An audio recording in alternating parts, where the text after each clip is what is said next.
It's the biggest competition on the calendar now. Too many good riders out there, and the level is really high. Taking a scar, getting good height and a big board off. But look at that, really kicking the foot out. There's no room for any mistakes out there. Double mega loop board off, the first of the 2023 King of the Year. Raving about that one. Let's go. Oh, multiple spins there. Oh, you can hear the screams from the beach. A lot of new faces, a lot of new tricks. Oh, losing the board. Oh, and a hard landing there. A double kite loop board off. This is going to be extreme. Oh, look at that. I don't believe he's landed that. Wow. What a move then. Oh my goodness, that was massive. That is absolutely insane. Oh my God, go massive.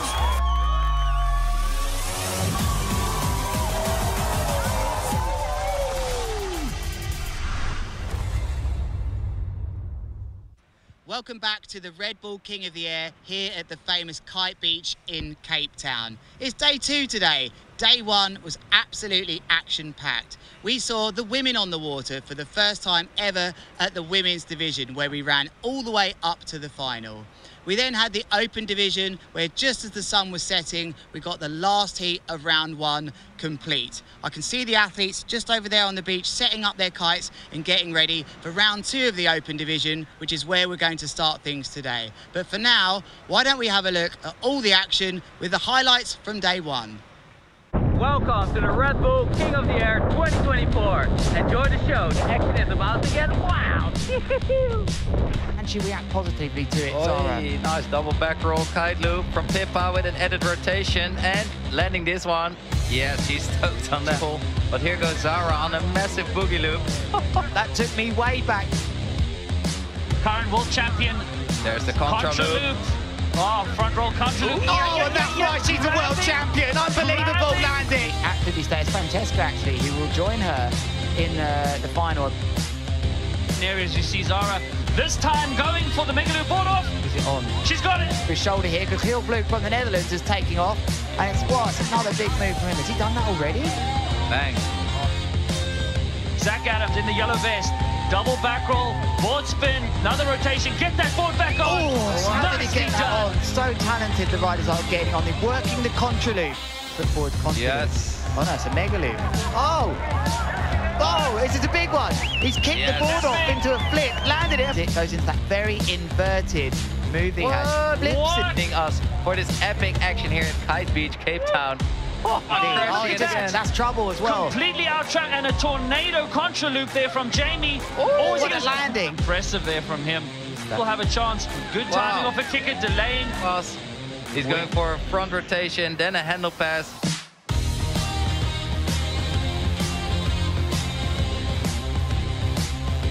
Oh, that's a big Brunel, that could just knock away. On the buzzer, all 3 of these riders. So then, Nicely timed kicker hit there from Timo Boersma. Finally connecting the way. he's going to land it. He's got to land it if he does. He's going to do it. Because we have waited for the ideal conditions to kick off round 1. Oh, look at Andrea Principi. Dude, but I think this is a message from Andrea To the rest of the fleet. To the rest of the fleet and the judges to see I am the most complete kiteboarder in the world.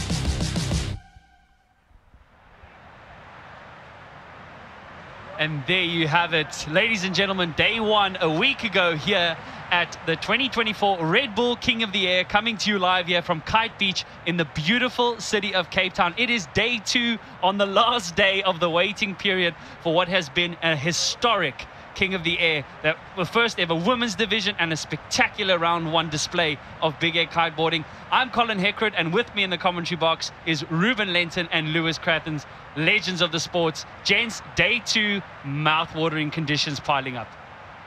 I mean, sorry, we've got to start with the waves. You know, not these waves, the ones out on the water. It is absolutely unbelievable out there. The waves, we haven't seen waves like this coming in. Long period, over 3 meters, the perfect angle. That's the talking point today.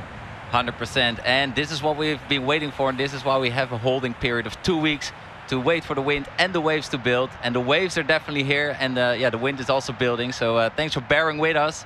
And we are getting ready for an epic epic afternoon here in a Sunday. Absolutely, Ruben. We have not. There, for you viewers, look at those waves rolling in. Some of these sets at least 6 foot, 6 to 8 foot mountains rolling in, providing the ideal kickers for the world's most prestigious big air kiteboarding event. But thank you again, as you mentioned, Ruben, for all you viewers around the world for joining us on this day. Thank you for your patience as we've been waiting for the famous southeaster wind to fill in to give us the suitable conditions that we need. So, Ruben, what kind of conditions are we looking for here today, considering kickers that we've never seen before up here at Kite Beach? I mean, we've got 24 of the best big air kiteboarding athletes who are always looking for the strongest kind of wind. But today the wind is not really that strong, but the waves are very strong, so they will have to use it wisely. They can boost off the wave and get some extra air time.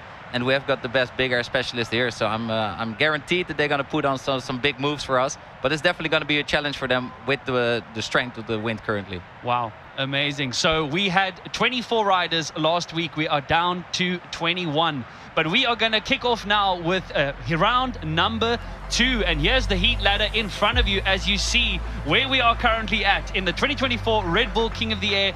Jen, starting at round 2, heat number 7. Yeah, a reminder that none of these riders are out yet in the men's division. We've seen 3 obviously drop from the women's. They're in their final. But here you can see on your screens the men's. We are round 2, putting your attention to heat number 7. Parker Sage versus Charles Brodel. He's the one on the foil. I mean, he is going to be well up for this with things a little bit on the lighter side to start with. Heat 8, we've got Clement Ho against Kohan, one of your countrymen, Ruben. Quite some Dutchies in here. And in heat 9, we got Lucas Gramstrap taking on Edgar Ulrich, which is set to be a banger of a heat. Then in heat number 10, Nathan Texier and Stijn Mul, another Dutchie. Another Dutchie, and here's the South Africans making an appearance at this year's King of the Event with 3 South Africans in the mix. Josh Gillett will be up against the Viking Double G, Giel Vlucht. It's going to be a fascinating heat that. And look at heat 12, gents. Mark Jacobs, 2020 winner, up against last year's semi-finalist Jason van der Spey. Oh, that almost a bit of a final there in itself on heat number 12. But there you have on the top the guys who made it straight through to round 3. Zach Adams, a rookie, pushing into round 3 for the first time.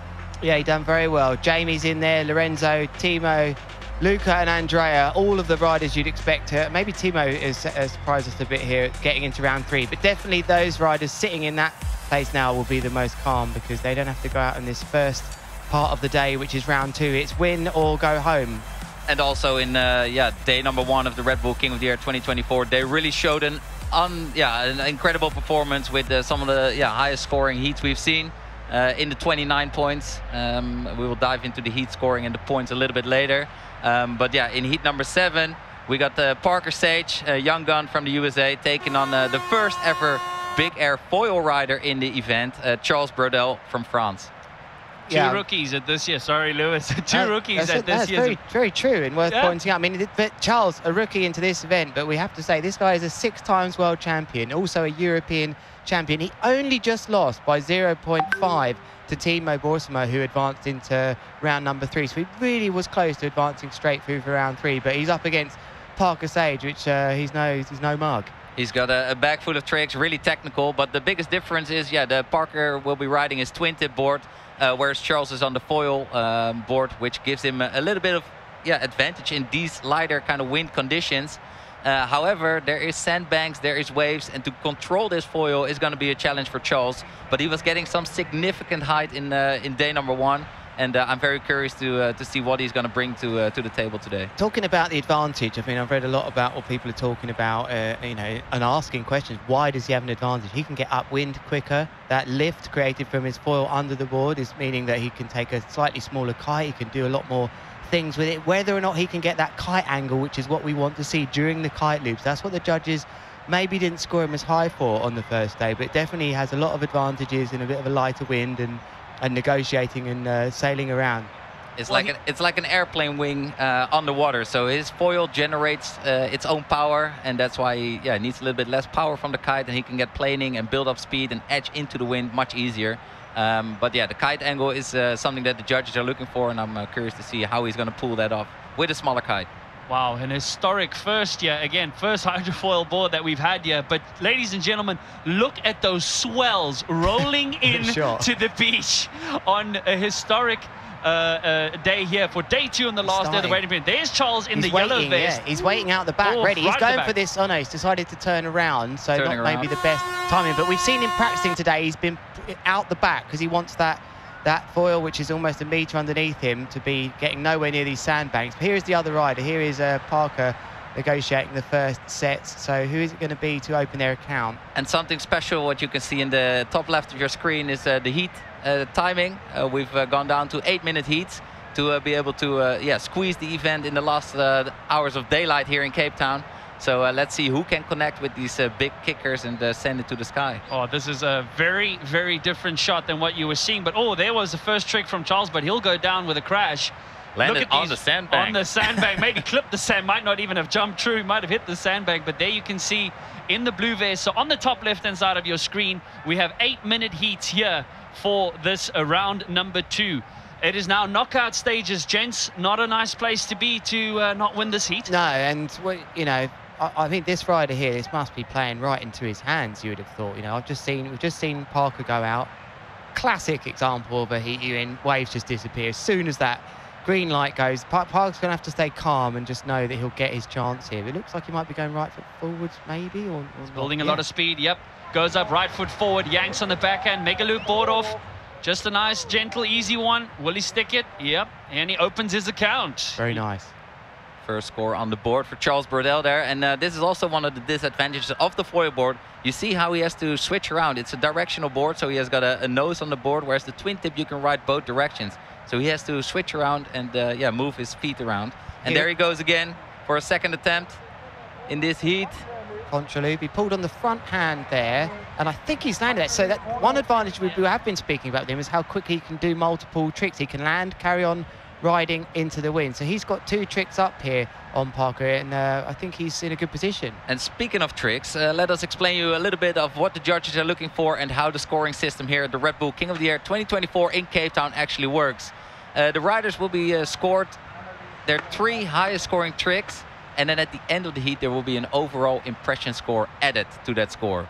So every trick can be scored from 0 to 10, 0 being a crash and a 10 being a perfect 10. And then the overall impression score can also go from 0 to 10, making a total of 40 if you have a perfect heat. Perfect heat, which we have not yet seen, but are definitely hoping for. Well, with kickers like this rolling in, and Charles Burdell from France racking up the points here with a 4.54, 4.42. Here goes Parker, front rotation, contra loop. Not the world's biggest amount of height, but oh, nice and stylish. Look at the difference in the landing, gents. Just, oh, like butter. And he had 3 rotations in there, and here goes Charles diving forward into the forward rotation. Also 3 forward rotations and a board off. He's happy. I think he was happy about that. Happy or complaining about the wind? I don't know. No, I don't think he at all wants to be. I think he's, I mean, if anyone's going to be a bit upset with the wind, it's going to be Parker here. Are you upset? No, I mean, I'm very blessed that Mother Nature is blessing us with some winds, some suitable winds to run the event. I can't believe it on the last day of the holding period. And here goes Parker Sage in his very relaxed style of taking off into that double forward rotation, but that was not what he was looking for. I mean, let's be blunt here, guys. Like, this is there's so much drama surrounding this event. We've been long into the window. We haven't gone this far for years. We're on our last day of the window. The Southeaster has come out so far. We've got a bit of a style comparison for you right now. The height clearly with Charles at the moment. Risk factor there. It looks to me like they're favouring Charles at the moment, but to get back to that, we're on our last day of the window. There's a lot of tension amongst the riders, the fans. Like, there's so much drama. It's such a dramatic finish here on this Sunday, and I'm so happy that we got the win to come through in the end, to get started at least. There goes Parker Sage with the right foot forward, diving into a front rotation, taking off his board and spinning it around and landing it clean. Really like the control here from Parker. Parker, based in Honolulu, Hawaii. Big shout out to his supporters, for you guys across the Pacific. But there in the front, oh, nice little negotiating the chop there from Charles. But look at that ramp building up as he builds up speed off the ramp, delays on the loop. Nice mega loop extension. Not a lot of variety, so just the basic mega loop. Lewis, mega loop? Yeah, well, that was a mega loop, Colin, but that, I mean, still, when you can, it's still another trick, and when you look at all the tricks combined, he's thrown a straight half-decent loop in. It might help him with the impression score. Better that he didn't try to take the board off and crash or something there, though. He won't be looking for that to be in his top 3 tricks. But 3 minutes left here. If I'm on the beach and I'm training Parker here, I'd be saying, just get your moves in. I know they're not going to be the highest you want them to be, but you've got to trust that it's likely you're going to get a bit better score with your kite position, because he'll be watching Charles here on a foil thinking he's going higher than me, he's going bigger than me. He can't allow that to get into his head, Ruben. 100%, and the judges are rewarding 70% height and 30% risk and extremity. And of course, the riders are trying to jump as high as possible, and then you can closely look if they are pulling the kite with their right hand, like their backhand, or sorry, their backhand, or their front hand. When they're pulling their backhand, it will result in a kite loop or a mega loop. And with their front hand, it's going to turn into a contra loop, which allows them to go slightly higher, throw a little bit more technicality into the trick, but a little bit harder to get the kite angle right. And the kite angle, that is something that makes a trick extreme. So basically, Ruben, just to explain to our viewers out there, the mega loop and the contra loop is simply the difference in direction of rotation of the kite, right? Correct. Okay. The contra loop is pulled with their front hand. Here he's pulling with his backhand, so that was a kite loop or a mega loop, if you will. Oh, and a crash. Yeah. If you're not sure. There goes Parker flying through the screen. Oh, nicely done there by them. It'll be nice to get a replay of that, as it's less than 2 minutes in the first heat of round number 2. Here we go. We've got 2 to 4 meter waves rolling out here, and sometimes they're even barreling and breaking like crazy. So you really don't want to drop your kite in the middle of the heat, because the wave will probably just eat it.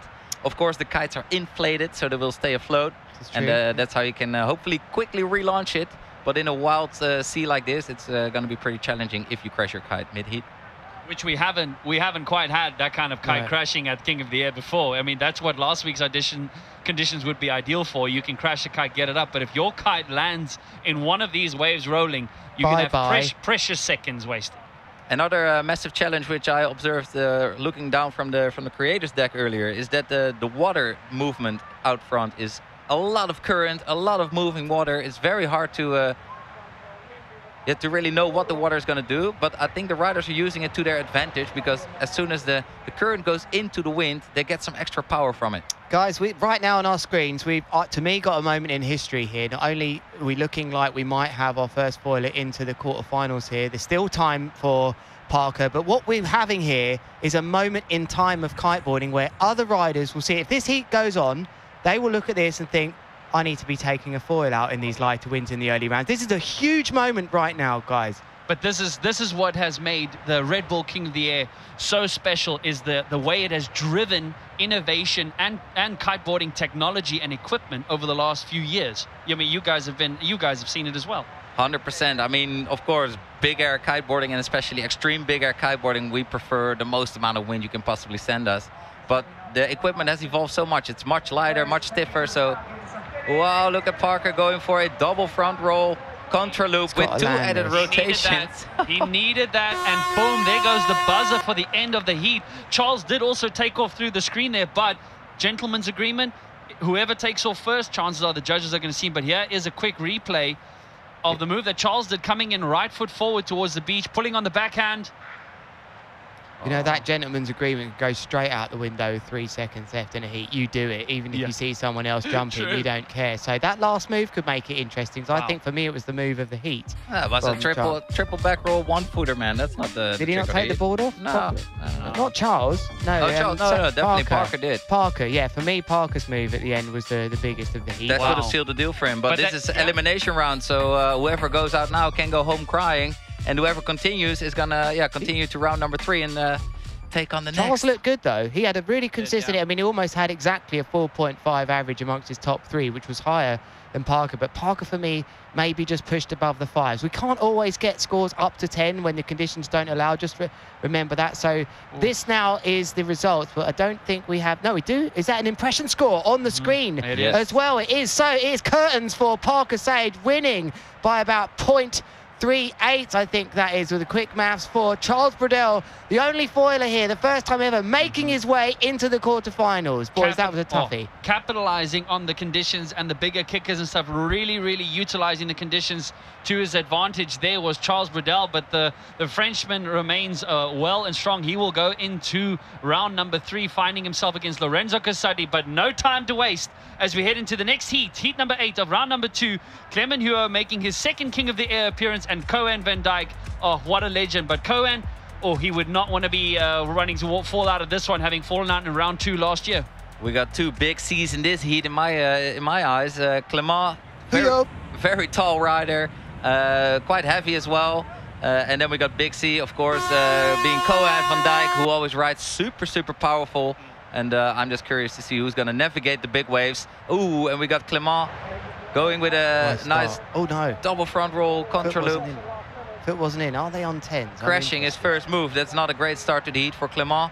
And let's see what Koen is going to answer with.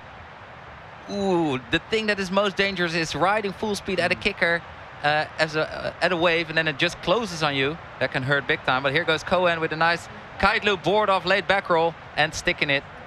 Let's see who's been training then in the tough conditions then. Everyone wants to be training in 35, 40 knots, but let's see who can make their equipment work. In lighter wind there, unfortunately, is Parker, who looks like he may have been broken the news there, but this is really about who has been bothered to train in those conditions that are tough. Oh, Ruben, that took me back. Look, steam train of a wave, just absolutely slamming Clement there. Ruben, you've been there. I mean, these riders are so excited to jump, and then you're just like so focused on hitting the kicker, and for that you have to look far ahead, read the ocean, kind of looking into the sun, and just hope that the lip won't close on you. And here Koen with a perfect takeoff, diving into a front rotation whilst taking off his board and pulling a nice loop. So two forward rotations and a board off and looping. It's 3 moves combined in 1. Wow, that was amazing from Koen. Koen last year being knocked out by the current champion, Andrea Principi, in round 2. So far looking very much in the driver's seat, but here goes Clement. Nice takeoff. Double front rotation, board off, not a contra loop. So not the world's biggest height. He needs to get more aggressive on that kite loop angle and that height. But here goes Koen in response. Good height on this one. Good angle. Nice angle on the kite loop. And all the time in the world. Look at the nice flat sections between the waves. Oh, definitely the most aggressive kite loop angle we've seen so far. And again, back to back. Oh, flying out through the screen there. We were not expecting that. Backstreet's back. Who does combos? Koen van Dijk. Koen combo van Dijk. He did it. Wow, that was amazing. Gents, that kite loop, that mega loop that he did there, what was special about that? Definitely, I mean, he had a perfect takeoff. He had a very vertical takeoff. And let's just quickly look at the second jump that Koen did. So double back roll, board off kite loop. Nice. Do you know what's interesting with his equipment here for me is the size of his bar. I think he's on a bigger kite here. He's got a big bar. Now, a bigger bar will help you turn the kite quicker. Those of you that aren't kiteboarding, you've got more leverage on that bar. Yeah, so that's really helping him right now. But I mean, don't forget, he is a semi-finalist 2022. He's got all the way to the last, close to the podium. He is a very experienced rider here, and he's in the driving seat. Clement jumping on the way in. I think a double back roll, board off, but the loop wasn't so radical. But on the jump earlier from Koen, you saw that he was hitting the kicker perfectly right. He got a very vertical takeoff, and yeah, he got a nice angle on the kite. So really during the loop, that's when the kite really produces the most power. He performs his trick perfectly well landed. So that was good. Here you go, Clement delaying. He's not.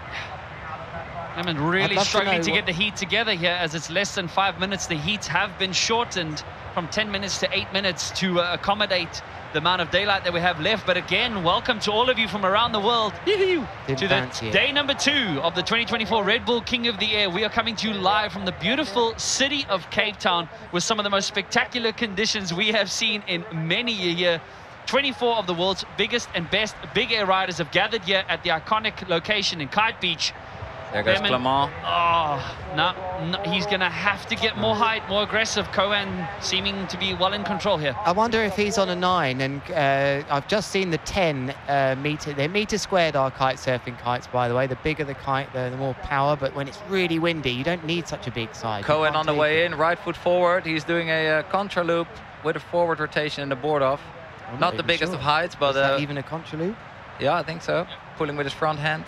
It was on there, his front hand, but it was in the middle of the bar for me. I'm not sure I saw it. Koen from a nice kicker, also doing a contra loop with a front roll. Working the impression score. Clearly to me now then, he's saying to the judges, look, I want to max out my impression score here. Look at that bar. It is a Sure, Lewis, you're right about that bar. Very wide. It's a big one. Very wide, yeah. That's what she said. Booyah! So, wow, there goes Clement.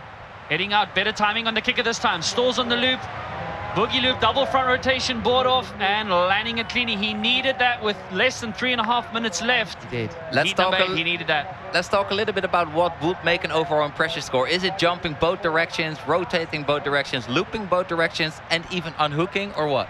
I mean, unhooking really seals the deal. It's showing to the judges the most complete rider. So, look, we have some unbelievable waves today, but the wind is making it hard for them to go super high, but they're having to show all of their skills. He's bailed out of this one, didn't fancy that. Cohen just got a bit of a punch off the waves there. 100%, yeah, on the takeoff, like the takeoff is everything, guys. This is the foundation of your jump. You have to initiate your rotation often from the start.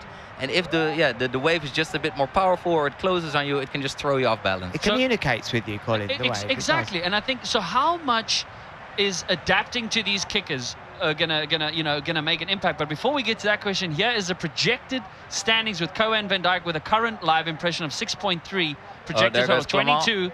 But Clement there showing that he's hoping to bump up that projected score. I don't think he wants to see that. I don't think he wants to see those no, not at all. Scores, but I think just adding more variety. So Clement here with just over 2 minutes left. But gents, negotiating these kickers, knowing that we don't often have them, how important is that going to be today? Cohen's finding the right ones. I like that he's taken off the inside. The bigger ones out the back are sucking too much energy from the riders. The front ones are the ones to go off today. Oh, bummer there for Koen on his double forward board off kite loop. Not landing that one, unfortunately.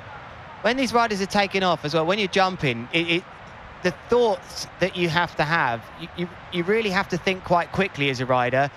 The most instant thing you get in your head, I don't know if this is the same for you, Ruben, or you, Colin, but my head either says yes or no. With straight away, as soon as I take off, that feeling, yes or no.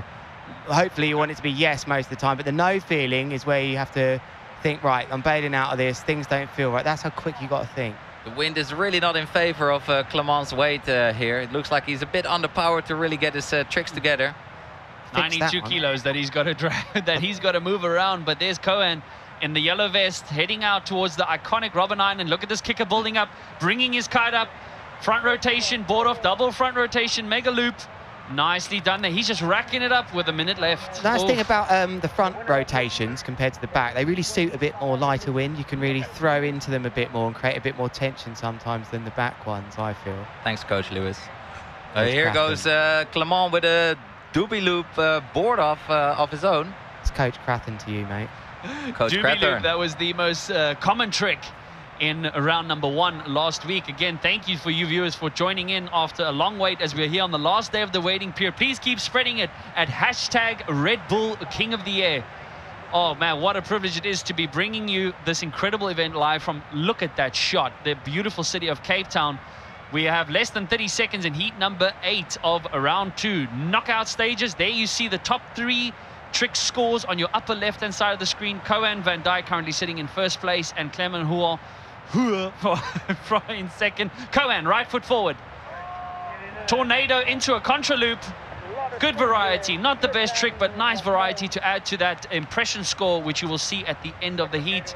And winding it down, 2-1. There goes the buzzer. Gents, unfortunately, I think we've eliminated another Frenchman. Yes, by the looks of it, Koen had a really complete heat given the conditions. And let's look at some of the highlights here. Koen with a nice kite angle on that double back roll board off kite loop. He looked the most comfortable, didn't he, out there? Those few crashes from Clement, he did demonstrate his ability out there, but for me, Koen just looked a bit smoother. The takeoffs were nice, like it was easier on the eye. He worked the impression score as well. I think that, you know, for me, it's going to be tight. It could be au revoir, mon ami.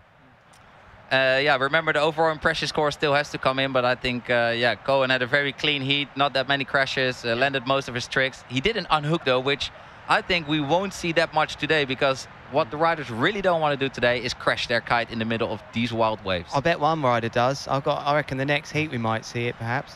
Look at those scores coming in here. A 7.2 overall impression score accompanying Koen's 3 highest scoring tricks, coming to a total of 24.02. Very, very good score.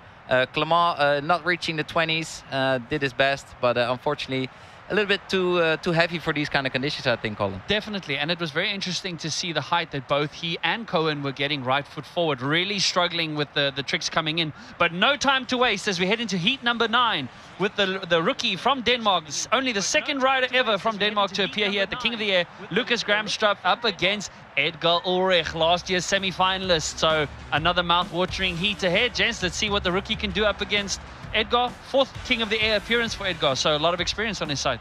I mean, watching these guys ride, absolutely mind-blowing. Edgar in the first round, it was, yeah, what a show this guy puts on. He's got such an interesting style. He always just tweaks things a little different than the rest of the competitors. And I'm very curious to see what he's going to throw out. But Lucas Gramstrup kicking things off here with a forward rotation and a contra loop with a board off and added rotation. So 2 forward rotations whilst pulling his front hand to loop the kite. And yeah, kind of butt checking it, so not a full score for him. Unfortunately, Edgar Ulrich not connecting with that takeoff. Wow, wow, wow, wow. Here we go. What a buzz of a start. The rookie, Lucas, needed that. He needed that confidence booster just to settle the nerves a little bit, get some momentum, get some rhythm. The conditions very different from what they were a week ago. But here goes Lucas again. Wow. Front rotation, triple front rotation, contra loop. No board off this time, but oh, 2 tricks already in the bag for Lucas. Edgar might be feeling that.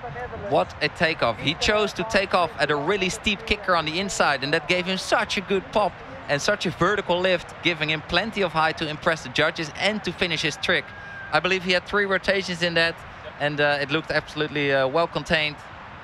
Nice little pop off the wave. These guys are going to try and build as much speed as they can, so negotiating these waves is vital. As you see, Lucas slowing down his speed. Doesn't look like he's going to take up, but there drops the 2 scores for Lucas, a 5.54 and a 4.56. Edgar needing to respond. Here's a quick replay of that trick from Edgar to the inside. Little pre-pop there, doing a kite loop board off with a late back roll. Oh, unfortunately crashing that hard. Proper crash. Got nailed there, didn't he? Yeah. That was a doozy, as you say, Luke. He's only lost by 0.5 as well in his first heat. He was very unlucky not to get through to quarters. He's won in Brazil just recently, the GK event there, after finishing on the podium at the Lords of Tram in his home country. Oh. So he's got it all to do here, because this rider looks like Gramstrup is up for it. He's got to get that back. Eesh. No, Finned not it. getting that board back in his feet. So, ladies and gentlemen, that is the tough part about when you're doing board offs in the midst of your maneuvers. Look at those waves, just like a washing machine. But the board off, Ruben, Yeah, talk us quickly. Oh, this is Edgar. Sorry, back to Edgar first. Contra Nice contra loop there, pulling with the left hand. Whenever you do a board off, you want to do a board on as well. But as the riders are looping their kite, they're falling down and the kite is climbing to catch them again. And then it's some second lift which is produced. And that can throw them off balance sometimes or give them time to put the board on. So Oh, Edgar launching for the skies. Nice contra loop board off with a smile to the crowd and a very stylish tail grab on the way down. That was very smooth. I just love the vertical takeoff there, utilizing these steeper, smaller kickers on the inside. That was a broken wave. It was actually a broken wave there that he really helped punch him up into the wind. That setup he's got really likes to work like that. Here we are on board then with Edgar. He won't make this kicker, and I wonder if he'll bother. Oh no, Gramstrup has though. Oh, very weird takeoff. He didn't really send his kite. Like, he took off and then his kite came later. So it wasn't a really well-timed takeoff there for Lucas. As amazing as these kickers are here, we have not seen kickers like this since the event moved 5 kilometers upwind from Big Bay in 2018. It does look like the riders are struggling to adjust to these very unique yet special conditions. Yes, I mean, kiteboarding is epic, but we always want more wind, especially when you have big kickers. You need a lot of power in your kite to navigate through this wild sea. And yeah, I think it is something that the riders have to get used to at the moment. And here is, oh, they both go at the same time. That's a toughie for the judges, although that will make it easier. Yeah, like we know, the rider that takes off first gets the attention from the judges. It's known as the gentleman's agreement, but to be honest, whatever it is, the judges are focused on you. That time round, they both took off at the same time, but the fact that Gramstrup lost his ball, they would have been looking at Ulrich's landing. They have a trick caller in there that would have shouted what trick he was doing if they weren't eyes on. So that's going to put the edge towards Edgar, in my opinion now, as this heat has 4 minutes left, and this is a close one so far. boys. It's a close one. Very close. Five international judges sitting in the judge tower and looking over the spectators with the Table Mountain as the beautiful backdrop, looking closely at the action performed. And it's all about, the riders get as many attempts as they need, as they want, but only their top 3 highest scoring tricks will actually count. That will be accompanied by a 4th overall impression score given at the end of the heat, which can really stir things up. Oh, Unhooking. Kung Fu pass, front rotation, handle pass. Look, he's completely unhooked from his harness. He should land this. That's going to add nicely to his impression score. Edgar will like that. No risk, no story. I mean, unhooking from your harness, you have to take all the power of the kite, the unpredictable wind. You just have it all in your hands, in your wet hands. The bar can just slip out and you can crash your kite and it can cost you some valuable time in the heat. But Edgar pulled it off like textbook. Big moment in that heat then. Edgar, for me now, is going to be looking more odds on. He's going to up his variation score. He's being rewarded with what looks like a 5.98 for that last one. The projected standings now have him looking like he's got more of a live impression score there. So that was a big moment in this heat, and he would have felt so good at the end. He had all the time in the world to land that. Sometimes you get too much time. He might have been tempted to land blind or do something different, but he had to stay calm, land it. We even saw the last second of that. He landed and the kite, you know, lost its tension. He had to land that move. It was a big moment for me. Oh, Lucas there. Mega loop, late back roll, trademark maneuver here at the King of the Air, just keeping the scores ticking. But Lewis could not agree more with you. I love that technical assessment that you gave us there. These conditions suited, yeah, definitely suited for the unhook maneuvers. As you see, right foot forward. Yep, yanking on the bar. Wow. Edgar, nice. Mega loop, late back roll, board off with all the time in the world. Definitely the highest one we've seen with right foot forward. Very, very nice. You see how casually he pulls that out and stokes out the crowd on the beach. And I think he's slowly getting into the zone more and more. After landing that handle pass, he knows he's got a great score on the board. His overall impression score is probably getting upped. And he's just landing trick after trick. He's making the right foot forwards work so well as well. Because in these conditions, we're constantly talking about the waves today, guys. Your heart says go towards them as fast as you can and send it. As we see, meanwhile, multiple front rotations, contra loop. Wow. Going to be a crash this for me. Oh, yeah, he just didn't quite have the board on. But back to Edgar, or anyone on the water, your heart says go as fast as you can at the waves because they're just such good launch ramps. But actually, to achieve the most height today with the wind not fully in, that's the opposite of what the riders need to do. 100% Lewis, and having a chat with Pippa van Ursel earlier on, who's in the finals for the historic first ever women's division, she said she's just as excited about right foot forward because of these waves just cleaning up the ocean, creating like a more slick surface with which you can perform your maneuvers. But Edgar off the chop, and again the timing making it awkward. Gents, yes, pros and cons with these conditions for some of these riders today. Yeah, the bigger kickers, they're a bit harder to time. I mean, you really want them, you know, it's all about keeping your head cool, going with the right strategy, sticking to your game plan, and really hoping the wind and the water turns out into your favor. Smart riding from Edgar there. He decided not to do something and crash because he knew he had 40 seconds left to do one more move. Both these riders now eyeing up one more move. Here's Lucas Gramstrup. Is the wave going to set up for him? No, it isn't. But are we going to see a steam train, Lewis? It's inevitable. Well, I hope not. No one needs a steam train. No one needs it, but it's inevitable. Like with kickers that are just getting so hollow, so unpredictable. Some riders are going to want to jump full speed, and the kicker is just going to close out on them. And riding full speed into a wave is really, really painful. Look at this experienced riding, setting up one more move, right foot forwards then with 10 seconds to go. It's Edgar Ulrich with a back roll. Mega loop, nice and clean. That's going to seal the deal for me, boys. That was a really impressive heat from Edgar. Wow, that was an amazing closing maneuver there. As you hear the buzzer go on heat number 9, which was the third heat in round number 2. And here are some highlights from what was, I think, a demanding heat there from Edgar, capitalizing on the smooth conditions that you see in your screen there. Unhooked, front roll, Kung Fu handle pass. And you don't want to crash that trick. Like, it's easy to let go out of your hands, but he's got that trick on lockdown. And here, look how inverted Lucas Gramstrup goes in this triple forward kite loop. Here, Edgar, his style, he just keeps the board off so steezy. Smooth, isn't he? He doesn't really look smooth. like he's fighting against it. Lots of people down on the beach. Has anyone lost their sunglasses? A big pair. Yeah, I think Jim. Maui Jib, one of the Maui Jim. one of the sponsors here for this year's event. And yeah, we will have the results coming up for you. And as expected, the Edgar Ulrich, the Frenchman himself, with an overall impression score of exactly 7, with a total score of 24.42. A commanding victory there over the rookie Lucas Gramschop. But great effort there from Lucas. He started the heat really well and then unfortunately just lost a bit of momentum. Yeah, Edgar had a bit of a rough start, I'd like to say. Not the composed and clean riding we expect from him, but maybe he just had to get into the groove. And heat number 10, we have no time to waste as we head into heat number 10 here of the 2024 Red Bull King of the Air. Nathan Texier from France up against Stijn Mul from the Netherlands. Stijn making it to round 3 last year. This is not his first King of the Air appearance, so well experienced here. And gents, heat number 10, this is just ramping up. Look at those conditions filling in there with the background with the iconic Table Mountain. But hit it. And Lewis, tell me a little bit more about Nathan. Nathan, up and coming rider at the moment. He's got a lot to prove. But Stijn, he's been around a little while now. You know, he's just had a podium at the GK in Gran Canaria. 7th in Cold Hawaii. He won't be happy with that. That's the difference between these two riders. Is he wants to be getting to finals. But he's happy with the green light for his heat here at the Red Bull King of the Air. And here Nathan starting off with a banger of a move. Yeah, against a wave that closed out. That was pretty impressive. Now we see Stino from the SpaceX team riding for Cabrina. SpaceX. Chant they do. Can't say that too quickly. Easy now. There's Nathan. He's got a helmet on just for some added protection. The heat is building. Helmets are often worn for protection for these riders with their boards. Look at those swells there from our camera angle from the boat. The riders disappearing behind those kickers. But then the yellow versus Stijn from the Netherlands. Nice little pop over there. And this is what makes Cape Town one of the most iconic kiteboarding meccas in the world. That is the wind blowing perfectly sideshore here in Kite Beach.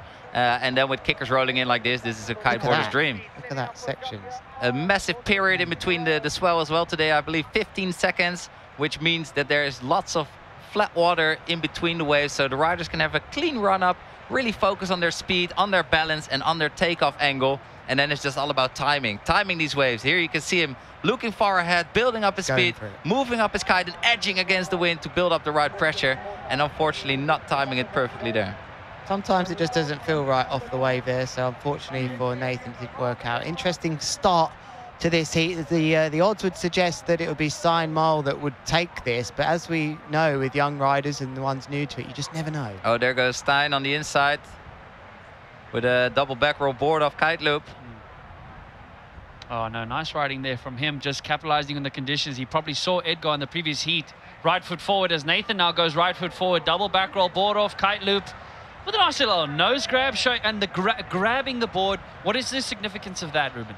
I mean, it's just a little add to the trick, a little jeu, a little style that you like to add. I also, I can't keep my hands still. I just always need to do something if I've got some extra time. So it just teasing things out. And here, there's a perfect takeoff here from Stino. Huge. With a doobie loop. Yeah, and that one was just one to the judges to say, look, I've got kite angle. But back to your discussion about grabs. For me, it says to the judges, I'm in control. Control I've got enough time word, here to grab the board, take one hand off. I've got this move absolutely down. Or just holding on for dear life. I'm going to crash in style. There's a nice double, triple forward rotation with a contra loop. Nathan pulling his front hand and covering quite some distance there. A nice height. I think that's going to be a solid score on the board for him. Yeah, it will be. Cool. We're going trick after trick here. Here we go. Stijn Mul with a contra loop. That's putting the front hand. It looked to me like some front rolls here. It's a nice landing, nice. But SpaceX going to start to get worried down there. The SpaceX team now, one of their riders is in 2nd position, currently going home at the moment. We don't know about impression score, but Stijn Mul from the Netherlands has got a lot to do here, because Nathan Texier is in the mood. He's landing a lot of his moves. This is going to go down to the wire. Oh, no, less than 5 minutes left here in heat number 10. Again, thank you so much for your patience, all you viewers from around the world tuning in here to day 2 of the 2024 Red Bull King of the Air. Keep spreading it at hashtag Red Bull King of the Air. As we see in front of you from the Netherlands, Stijn Mul negotiating the chop as he hopes to build up speed. Let's see if he's going to hit off the white water. I don't think so. Too much white water. Look at that nice little flick there as he pops over. No, all that and the white ocean water just flattens in front of him. That white water just sucks the energy out. Live impression, nothing can split these at the moment apart from their highest trick scores. So, yeah, they're favouring Nathan's coming back into this clearly. I don't think that... What happened there, Ruben? He just got thrown off balance. He wanted to do his board off whilst he was looping his kite, but then he just got the pull of the kite and wasn't in the right position with his board. So, yeah, he had to abort that trick. And I think once your takeoff doesn't go according to plan, it's all about aborting your trick and maintaining your position in the competition area and maintaining your energy. These riders have to focus on their breathing, on their position in the competition box so that they can pull their biggest tricks right in front of the judges. I would be, I mean, it's easy to say from here, but I would be favouring right foot forwards now, just looking at how much energy this water's taking out of them. At least they're getting into the beach. There's a little bit of a pickup of wind sometimes as well. Right now with Nathan, is he going to send one here? Maybe not, because the rider's just downwind, but sometimes all that white water breaking, it's foamy, you don't get that much grip on it because of the current of it moving. Yeah. Left foot forward now looks a bit more difficult to me. Yeah, that's correct. You see the riders riding right foot forward towards the beach, also getting that energy from the spectators. And here, launching off the kicker, Nathan Texier in a double front roll kite loop. Didn't look like he landed. Yeah, didn't look like he landed there cleanly. The judges want to see there running he goes. off. Very steep kicker, very vertical takeoff. Nice kite loop board off from the fin here from Stino. Oh, nicely done. He really waited until he got to the apex of that jump before he grabbed them for the mega loop. So well done there by him. Stino from the Netherlands. Netherlands absolutely dominating the King of the Air as far as appearances are concerned. So what do they say? If it ain't Dutch, it ain't much, my brother. I like it, Ruben here. 3-time King of the Air winner, Kevin Langry, also from the Netherlands. Just wonderful to have all the guys from the Netherlands out here competing and training. Shout out to all of you at home. Wow, nice kicker takeoff here from Nathan, but it just closed on him. I like it. He clipped a bit though at the takeoff, just kind of slowed down that fraction, just costing him a few precious meters of height. It took some energy out of his jump, and yeah, he still managed to land it, so he will get some scores for that. But they want bigger, they want better, they want a smooth takeoff. And here, look how steep this wave goes. And Steiny, yeah, nice from Steiny. Steiny's gone into the lead here, boys. He's managed to edge it at the moment here, Steiny. What a landing that was as well. Wow, he disappeared behind the kicker there from our boat camera. Wow, That's what I will do, because the pressure is on for these boys. It's an elimination round. This is round number 2, whereas, yeah, whoever loses this is out of the event, and the winner will continue to round number 3. We're not going to beat around the bush here as well, those of you listening. We know this isn't 40 knots of wind. This is what we've got, but it's an unhooking move. 360 handle pass from Nathan Texier. What a timing to do this, to send this message to Steiny. Whoa, wow, he's landed it on the wave. Big moment, guys. He needed something special, and utilizing a nice shallow kicker. Steiny would probably be told about that from his caddy on the beach. All these guys have got caddies on the beach, keeping them up to date on the scores, having their spare equipment ready for them, spare boards, spare kites. Oh, there we go. Oh no. It looked like he unhooked there for a second, but mega loop, late back roll, board off. Huge move. Good response. That was a very good response there from Stino. Currently in 15.44, Nathan 14.26, but let's wait and see for that handle pass score to drop with less than a minute left. And Steins, I think that's going to be his highest scoring move of the heat so far. I wonder if he's building himself up for the unhooked pass. He must be thinking now, if I just match that, you know, then I've matched that move. This is a great heat, guys, to see this one go to the wire. Yeah, Stein has got that handle pass in his bag as well. So let's see if he pulls it out in the next 40 seconds to stay in this heat. And look again. Oh, handle pass. Look at this. Oh, you can't land that. Oh! Dropout after that kite loop. He went unhooked from the start. He went up, did a huge unhooked kite loop. Then he did a handle pass, passing the bar behind his back. And then, unfortunately, he dropped out from way too high and couldn't really keep together the landing. Send a dangle. Very aggressive, very aggressive. As he back to Stino as he drops out of the camera footage, but nice stuff there from him. Nathan dropping a 4.96 on that handle pass. So unbelievable stuff there from Nathan. He'll be very happy with that. But again, still Stino keeping the scoreboard ticking. Nathan does need some more, but time is up. That is the end of the heat. Heat number 10, round number 2 is done and dusted, as we will bring in now just some highlights from what was a spectacular display of kiteboarding. Look at that, all the load on his arms. What strength, but unfortunately, gents, too little, too late, but great attempt, great riding from both these guys. Is it done? Are the impression scores in already? We'll wait for the scores to drop still. Look at that, again, perfectly timed. Oh, this was a beautiful move from Nathan. Yeah, he really showed what he's about here. I don't think he got to do that in round 1. And here are the scores. Steinmühl taking the win in this heat.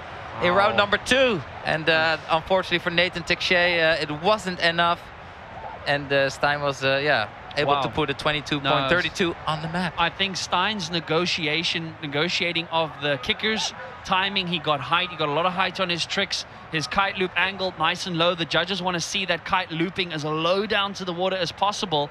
Wow, wow, wow. See how important that overall impression score is. It was a 1.9 apart. So this is should definitely be leveraged by the riders. And here we got South African boy Josh Gillett, who is riding like an absolute maniac. We've seen this guy go all out, and he's not scared to go big and extreme. And he's taken on Double G, the inventor of the double mega loop. And lots of epic new big air tricks. So this is going to be a banger of a heat, guys. Yeah, it is going to be a banger. It'll be a good one. Just back to that impression score, we saw heavily they leaned on Stein there. Those of you watching might have thought, well, the other rider there, Nathan, did unhook during that move. I'm looking back at their trick count. 8 tricks for Stein. He landed all of them really nicely. There were 2 crashes for the 8 tricks that Nathan had. So he didn't get to show all of his variation. Even though he unhooked, it didn't necessarily mean that he had the most overall impression. That is why I think Stein got that higher score. And here we go with the green light. Woo, bring it on. 8 minutes now here in heat number 11 of round 2. As we see Gil launching, perfectly off that kicker. Good timing, mega loop, late back roll with a board off. Bomb, boys, bomb. Nice grab too. Double rotation for Gil. What a way to kick off the heat. And I see Lewis here pulling up the live scoring as well, which you can obviously check out at home too. Just go to redbullkingoftheair.com and then go to live scoring, where you can see all the tricks. And just check what all the details are at. No, we're flying through this today, aren't we? We are. No, this is. We have reduced the intervals between the heats from 4 minutes to 2 minutes to squeeze in here what is the last day within the waiting period. Great shot there from Stein. He will be very happy with that, seeing his way through to round number 3. Here goes Josh Gillett, heading out to sea, looking for a big kicker. Great shot there. Look at those sets. But the strategy could be to just hit the inside kickers, because this is so hard. Steam train. We just lost that steam train, Ruben. I heard the crowd, like the groans off the crowd. I couldn't even focus on Gil's trick. I was just living through the pain. I had the hands up in front of me. I don't know if you did it. But he's going out the back. Josh Gillett found another big kicker to connect with in the back there with a triple back roll board off kite loop. We obviously didn't. That steam train, we've been talking about steam trains. You may well have been thinking, well, how could any form of train be out there in the water? But it's in the form of one of these big waves. And taking off with a nice double forward rotation board off and a loop. Beautiful. So he's getting the height, isn't he? I wonder if he's on his 10-meter setup. He loves to get the crowd going. Look, there's his 4th appearance here. He came 4th in 2021, his best appearance. Otherwise, he's had to settle for the quarterfinals. So he's been in the next heat here. But meanwhile, Josh going through another washing machine. I mean, I'd love to have seen just half a second more of that one. That was closing out that wave, Ruben. He doesn't need a bath for the next week. Maybe he needed that. Maybe. Sometimes you need that, don't you? Wakey. Yeah.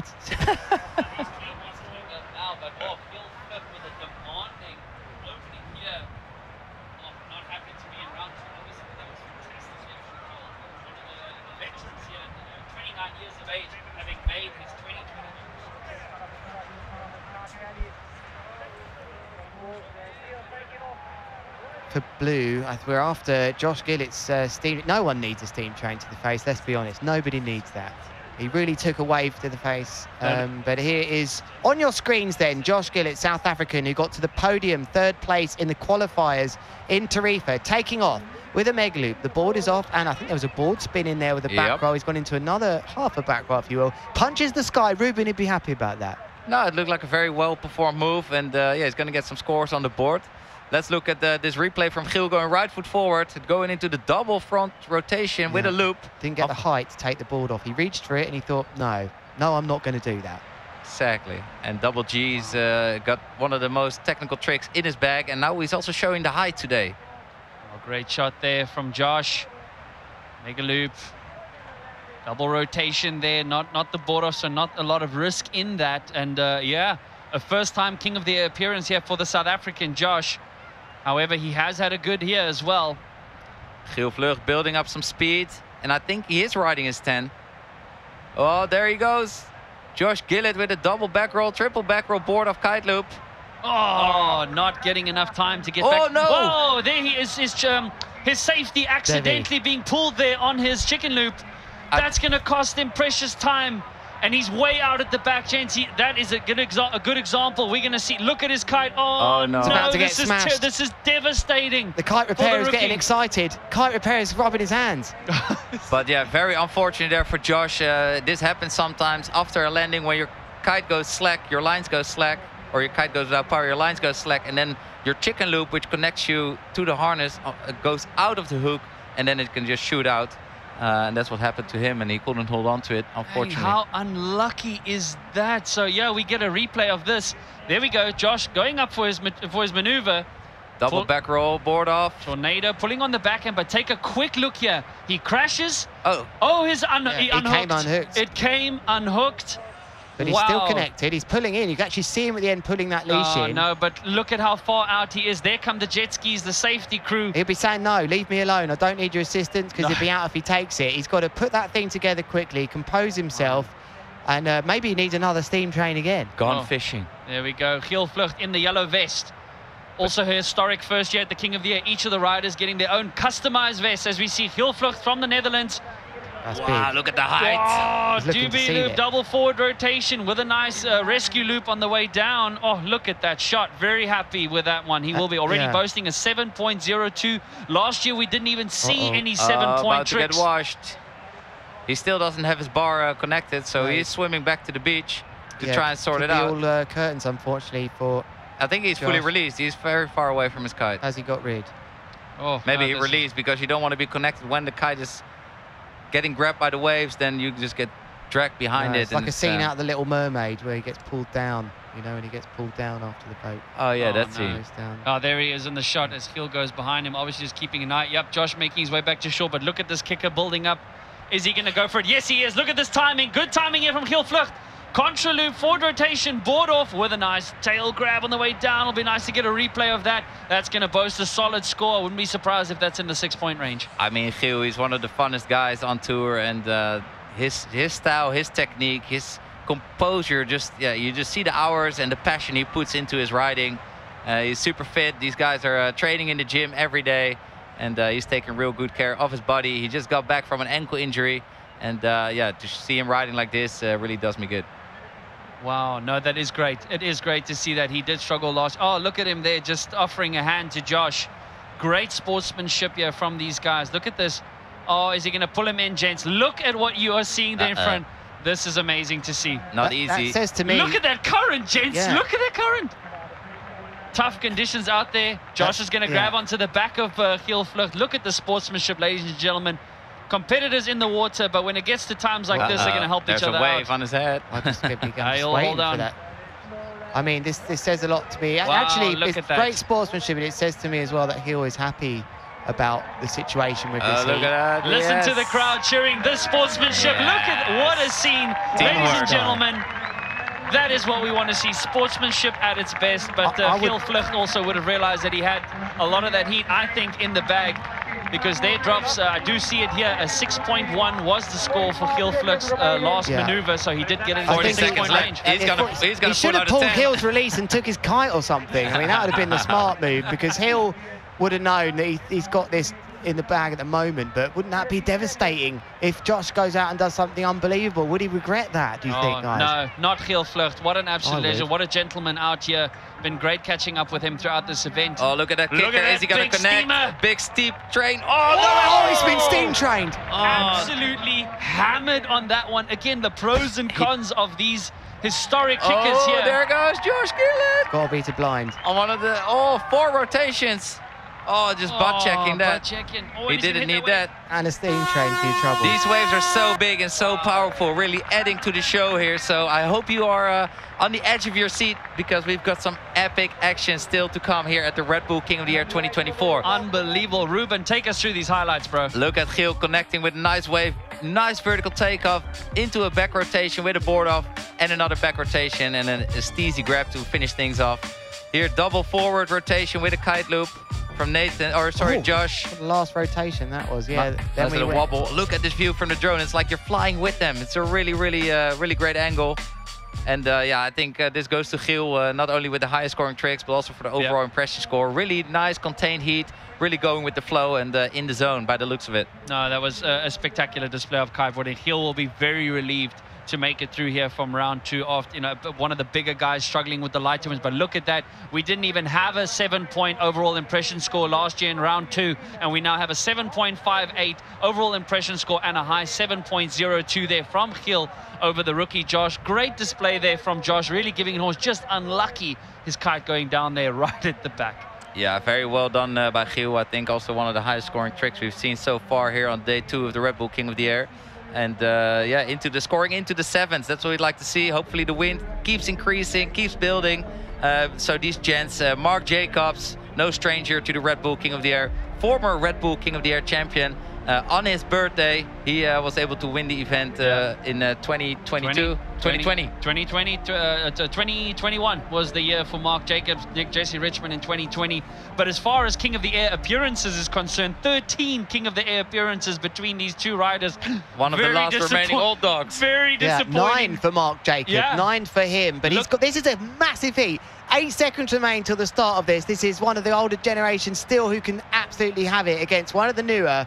Jason's been on the semi-finals at Cold Hawaii and last year's King of the Air. So Jason maybe with the better results over the form lately, but Mark Jacobs can do everything. Straight out of the gate, Mark Jacobs decided to take off a bit of whitewash, and yeah, he managed to deal with it and put a first score on the board to open up his heat score. Oh, man, and then straight to the inside. Oh, it is so disappointing to think that one of these guys has to go home, but the South African there now, mega loop, late back roll, board off, not a lot of height. He knows what to do. He probably knows this spot better than most, having been training here since he was a lighty.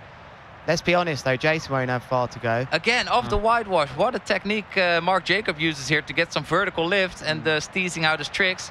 That's the second scoring trick on the board for Mark Jacobs right there on his North kite, getting some significant height. And he's one of the riders that can jump to the right, some of the best. He had to relearn all his tricks to the left. He's starting to pull the blinds. Now it's about time we saw some of that as landing backwards. These flat sections allow the riders to do that. They can both do this, but they're not going for it so far. Mark Jacobs looks like a contra loop front roll with a board spin or a tic-tac as well there. Yeah, board spin, triple front roll, contra loop, board off.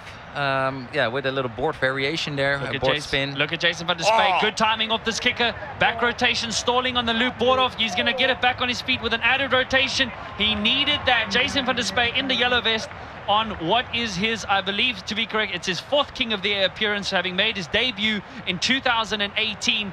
He did not make it past round 2 for 2 King of the Air appearances, and last year made it all the way to the semi-finals. But he's also up against Mark Jacobs. Chances is almost a bit of a final. It's a tough one, yeah. There's going to be some unhooking in here, boys, as well at some point. But these guys, they travel the world to hunt down the best locations, ride the biggest competitions. They are no stranger to competitions. They know how to contain themselves and put on a massive show. And this is what you're looking at right here in round number 2, heat number 12 between Mark Jacobs and Jason van der Spey, going into a double front roll kite to board off here. Can't ride out of that. He has done. Wow. Sometimes they just disappear. Or they turn around like that. You know, it's possible these riders can turn around mid-air. We're seeing a lot of transitions, the way that they're able to loop the kite and then bring it. There's not enough time almost with the wind today to go 2 times round. They're just getting out the other side and turning round, which is interesting. 100%. Big air magicians, I'd like to call them. Oh, Jason van der Spey there and Mark Jacobs. Look at these guys going head-to-head here. Scores are dropping in with less than 5.5 minutes left here in round number 2.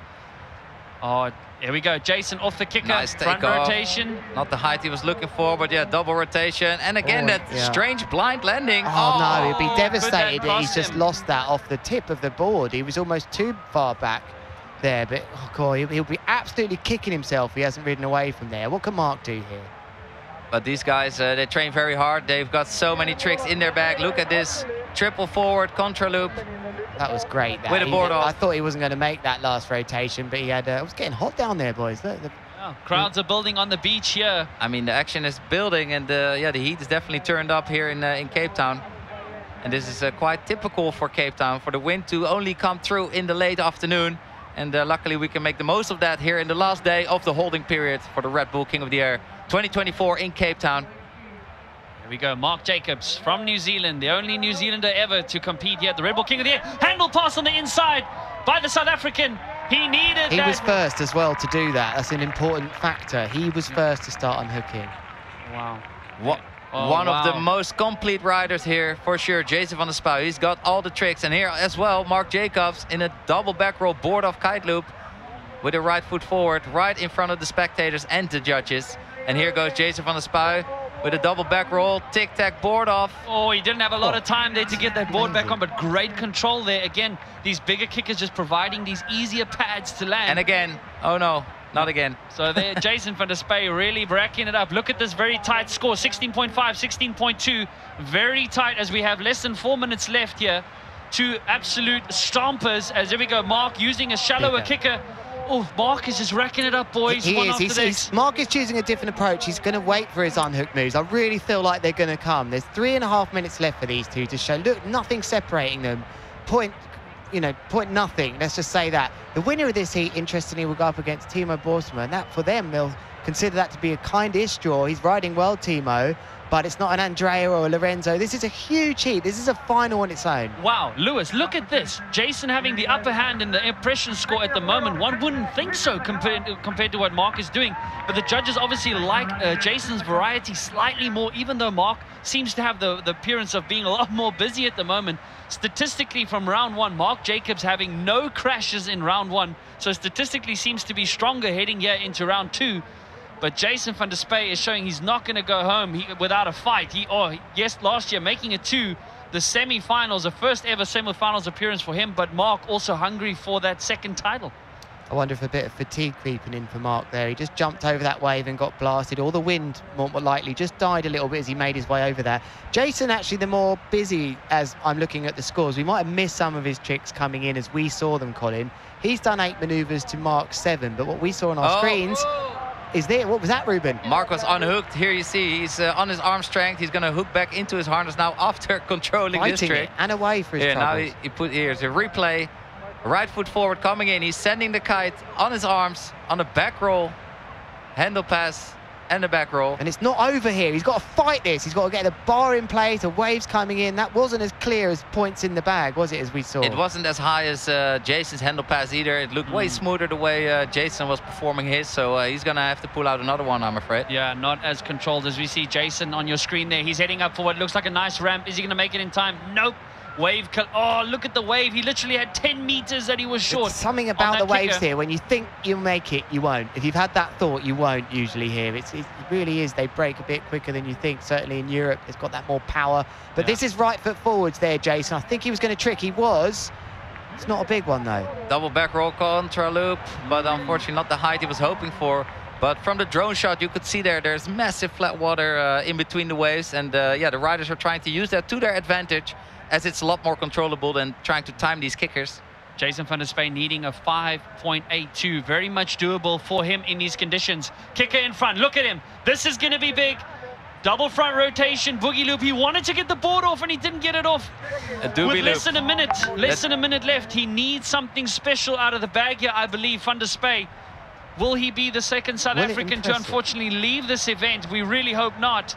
I think Mark's had a crash, though. Mark might have had a crash downwind with his move. So Jason van der Spouw is, we've been told in our earpieces here, the judges are really struggling with this one. I mean, we're watching this live. There is 0.45 between these two riders. Jason van der Spouw doesn't have his highest scoring trick for me up there yet, that he just landed. So there's still enough time for one more move, boys. There we go. Jason. Shallower kicker this time. Back rotation, double back rotation, tornado. Wow. If he lands this big one there for the South African, showing the crowds he needed that. This is big. With 10 seconds left in this heat. Apparently, like you said, Lewis, the judges are finding this very tight. They could take their time. We have been told that the heats might even be delayed. But on the buzzer, Jason had another one on the buzzer there. Oh yes, here Mark goes with a triple front roll, contra loop board off, but he's stoked on the trick, of course. Wow. Here, look at that tornado spin from Mark Jacobs. Wow, what a show these boys put on. Two of the most incredible, stylish and technical big air riders we've got on the scene here, going for a back roll, handle pass, back roll for Mark Jacobs. Strictly unhooked and hooked, Ruben. Look at that. Yeah, Jason landing it with a little bit more height, a little bit more speed and control by the looks of it. So now it's up to the judges to score this well. But wow, nonetheless, we have a delay here of the scores indicating that the judges are going to take their time. Drum roll, please. But yeah, we want a drum roll on this as we saw. Penny for, sorry to interrupt you, Colin, but penny for Toby Bro's thoughts here. Big Air's all about staying hooked in. It's not. Big Air is about a showcase of what we can do in all different ways, including unhooking out of the bar. Exactly. Capital. And we've seen year after year the Red Bull King of the Air conditions being a little bit more suited for unhooked maneuvers. But there's Jason van der Spey, a local favorite here. I'm not sure if he got it. I think he doesn't want to. This is very close. This man always happy though, stoked to be stomping in front of his hometown crew. I think he got it. And representing South Africa. You don't know. Let's. There's tears in here. That can only mean one thing. I thought the last move might have been enough, but is it going to be another devastating one? We'll get to that in a second, Colin, whilst you brace yourself for this one, because you look like you're in a lot of pain. But well, bring that back, please. We want to see who's in this next heat. It looked like it was Zach Adams and Edgar Ulrich in our first quarter-final. Zach Adams smashing his way into this quarter-finals. He was a finalist in Brazil, second highest score in round one. The American Zach Adams then up against the Frenchman Edgar Ulrich as we wait to bring you those results. There we go, and with no time to waste, round number 3, the next round in knockout stages. You see Edgar with a nice contra loop board off there, opening up his account. Semi-final for last year for Edgar, having been taken out by Andrea, and a rookie appearance for Zach Adams. But however, statistically from round 1, look at that, Zach timing that kicker. Control. Nice, look at the height, look at the control. What an energy this kid brings into the action and into the water. Unfortunately, on this trick, opening his heat with a massive triple front roll contra loop board off, but unfortunately not sticking the landing. So no points there for Zach. And a very vertical takeoff here for Edgar with a contra loop board off and a forward rotation here, landing it clean. As we could see him move into the zone in his previous heat. I think he's taken off right from that zone into this heat and racking up the scores already. Wow. Here we go, ladies and gentlemen, strap in. Day 2, last day of the 2-week waiting period here for the 2024 Red Bull King of the Air. We are in round number 3, knockout stages, with some unbelievable waves rolling in like we've never seen before here. Thank you again to all you viewers from around the world for tuning in here to the world's biggest and most prestigious big air kitesurfing event. Ruben Lenton, what a legend, 3-time podium finisher here, commentating with us and bringing you the world's biggest and best big air kiteboarder. So it is round 3. We still have 8 minutes per heat. Zach Adams in blue, Edgar Ulrich in the yellow. Ruben, take it away. Nice timed kicker there from Edgar. Unfortunately not the height and the timing he was hoping for to perform his move, but still landing it. But what the riders are actually aiming for is trying to land their highest, most extreme moves, and at least 3 of them, because their 3 highest scoring tricks will count, accompanied by an overall impression score given at the end of each heat, which can really stir things up. It can. Oh, Zach Adams there, his foot coming out on the takeoff. Great shot there for you viewers. He lost control of the takeoff. His foot came out unintentionally, unintended, but he did manage to negotiate his landing to continue. So great control there, even though he clearly did not want to do what he wanted to do. Yes, sometimes the takeoff can really mess your trick up, and then you just have to contain yourself and keep your head cool. And if you have never really kitesurfed before, or this is the first time you're seeing kitesurfing, welcome. Kitesurfing changes lives, and it's not always as dangerous and scary as it looks here in between the big waves. Kiteboarding is for everyone. It can totally be done at your own pace, and the pace Edgar Ulrich is sending this trick is absolutely ridiculous. Hey, throwing the hand before the landing. Love it. Well done there from the Frenchman. It is France against United States here. Jumping right in front of the spectators, and here's Zach Adams just trying to make his way over the wave in order to build up speed for his next trick attempt. And to time those big kickers well, it can be very, very tricky. Like we saw before, you can get hit by the lip of these closing waves. The waves are moving, the wind is moving, the riders are moving. So it are a lot of elements to take into consideration and to plan and time everything perfectly. But we've got the best kiteboarding athletes here on your screen today, battling for the title, because only can be one can be crowned Oof, one winner. King here at the Red Bull King of the Air. Oh, there's a nice replay from Zach. Double front rotation, board off, contra loop, another front rotation. 4 rotations in that. Look at the size of the kicker. We can't even see the landing. But we can assume for now that he did. We'll bring you up to... Oh, yeah, he's tacking his way back in. For you viewers, again, go on to redbullkingoftheair.com, click on results, go to live scores, and you can see the scores for every single trick that these riders are busting out. Ruben, thanks for reminding us again. But there is the painstaking results of round number 2. So close. Unfortunately, Jason van der Spey has been knocked out by the 2021 Red Bull King of the Air winner, Mark Jacobs, by a mere 0.21. Jason van der Spey, on his first event ever in 2018, lost out by 0.2, and it's another 0.2 for him. But what an effort from both riders. Oh, there goes Edgar Ulrich on a back roll takeoff with a board off and a contra loop, and sticking that clean, tweaking it out. Very, very extra impressive. glide. It was almost like he was trying to keep his body sideways for making contact with the water. He got extra glide. I've just been out there, boys, to just get a feel for the wind as we see Edgar Ulrich going up for another massive move. The tablecloth is just starting to come just in sight behind the mountain. It's the famous thing we like to see here over Table Mountain, which is an indicator that the wind is starting to pick up. I can just see from the action on this heat already, it's an indicator to me the flags are going a bit stronger. I feel like the wind is on the up now. That's what we love, and that's what we waited for. Double board spin there, spinning the board twice. Zach Adams with a contra loop. You can see he pulled the bar with his left hand. You viewers, pay close attention to these shots. What hand is the rider pulling? The front hand or the back hand? Left or the right? That tells you what kind of kite loop they are doing.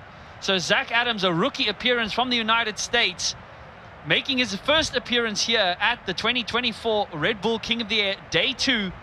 Wow, what an effort there from him. He'll be super psyched. The last rider from the United States left in this year's Red Bull King of the Air, with Jasmine Cho from the women's division and Parker Sage being sent home packing. So he'll be looking to keep that flag. And there we can see the crowd on the beach. It's a beautiful Sunday afternoon here in Cape Town, and thank you so much for tuning in and bringing the energy to push these riders to their limits today. We've got an epic heat here between Zach Adams and Edgar Ulrich. Zach Adams says an incredible performance in his first round, sending him straight into round number 3, but now taking on Frenchman Edgar Ulrich, who is just busting through round number 2 and ready to conquer on by the looks of it. Here's a replay then on coming to the right-hand side, clearly putting his left hand, that's his backhand, which is a straight mega loop with a board spin as well then for Zach Adams. Those of you that have joined us late, we'll remind you we've shortened the heats here to 8 minutes. There's 2 minutes in between those. That's because we're right up to the limit of our window here at the Red Bull King of the Air. It's the final day, Sunday, and the wind has turned up, Ruben. And the waves, they were here early this morning already. They started rolling in, creating an epic playground for big air kiteboarding, which is Edgar Ulrich now is utilizing to put another epic score. He is in the blooming Magnifique. Oh, brilliant there from the Frenchman Edgar. Also important to remind you, Zach Adams only 16 years of age. That can't be right. 16 years of age. Someone look into this. Yeah. So someone go onto his Instagram account, please. Is he allowed to compete? Yeah. Get a license. What were you guys doing when you were 16? He's not popping the champagne if he makes it to the finals. I wasn't even kiteboarding. I remember winning the Red Bull King of the Air in 2005 when I was 17. Wow. Oh, yes, wow. Ruben, you paving the way for a lot of what's happening here today. So it's a pleasure to have you in the booth. Must be nearly 50 now. Yeah. Grandpa over here. 36, mate, still flying through the sky, but not keeping up with these boys. The next generation of big air kiteboarders is here, and they are throwing down big time. This is some of the wildest kiteboarding action you will see. As just aborting this one from Zach Adams. And obviously the women, we need to talk about them. They've got their final later for the first time ever. The women, they have been out already in day 1. We've completed all the way up to the final. That's going to be a huge final. I wonder if they're looking at this thinking, this is great. I'm glad we weren't out first today. They're going to get the stronger wins for their final later on. 100%. We got the Zara Hugenrath, Pippa van Iersel, and Francesca Meni battling it out in the women's division final here at the Red Bull King of the Air. And I'm very much looking forward to that. Oh, no, that is going to be amazing, as we saw some unbelievable action from them. But there goes the buzzer for the first heat of round number 3. As we see a quick replay. Just flying through the shadows there, but it's all good.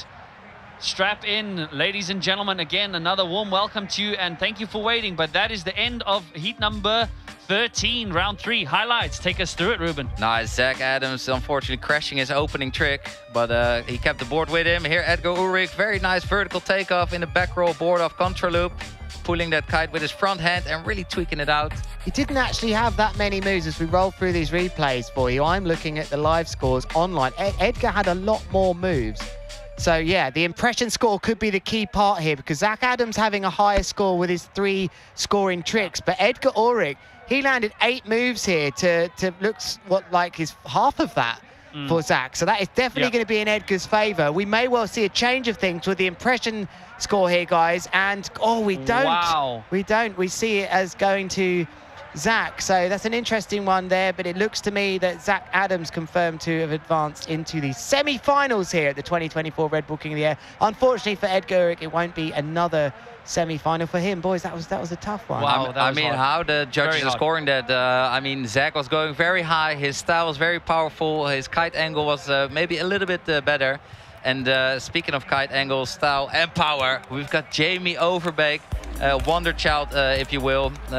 2 Dutchies in this heat. Stijn Mul also trying to take on Jamie Overbeek, who's got the most amount of hours on the water. So much dedication, so much passion, no matter the weather. This guy is on the water, practicing, training, having fun. Flying through the sky like no one else. So wow. This is going to be one to watch, guys. This is going to be big. Stijn having made his way through from round number 2. Jamie leading the stats here from round number 1. Jamie in his heat in round number scored the highest score of round 1, 29.58. So Jamie, the 2022 podium finisher, was the youngest podium finisher ever in 2022 at just 16 years of age. So he's got a lot of experience now behind him already, only at the age of 18. But look at these ramps just rolling in. Yes, Strap in, ladies and gentlemen. We have 8 minutes of big... we have look at that liftoff. from Stijn Mul, launching through the skies, and that kite clearing the camera, and he disappeared behind his kite there. That's how low it was. The wind is up. You can just see those rough patches on the water. We now turn our attention to Jamie Overbeek. Now it's the Dutchies against the Netherlands versus the nice Netherlands. ramp. There he goes. Nice back roll, double back roll, contra loop, board off, and another back roll. 3 back rolls, board off, contra loop for Jamie Overbeek. He took off before the apex of that wave, though. That was really interesting to me. He sort of performed his own takeoff rather than let the wave influence his jump. He does take off really nicely off flat water. We know he trains a lot on flat or chop, but that was really curious as to how he didn't let that wave punch him up. Maybe that's his style. But it was a good start for both of these riders nonetheless. 100%. No, Stijn definitely throwing the most aggressive kite loop, mega loop of the event so far. Here he goes again. Look at this. Mega loop, late back roll, board off, all the time in the world. This is big. Stijn will be psyched. He dropped a 6.96. I think he could even go up a little on that one. That was, Ruben, you like that one, my man. Classic Stino move, full height, full power, taken off the board by the fin. And there goes Jamie Overbeek with a move of his own.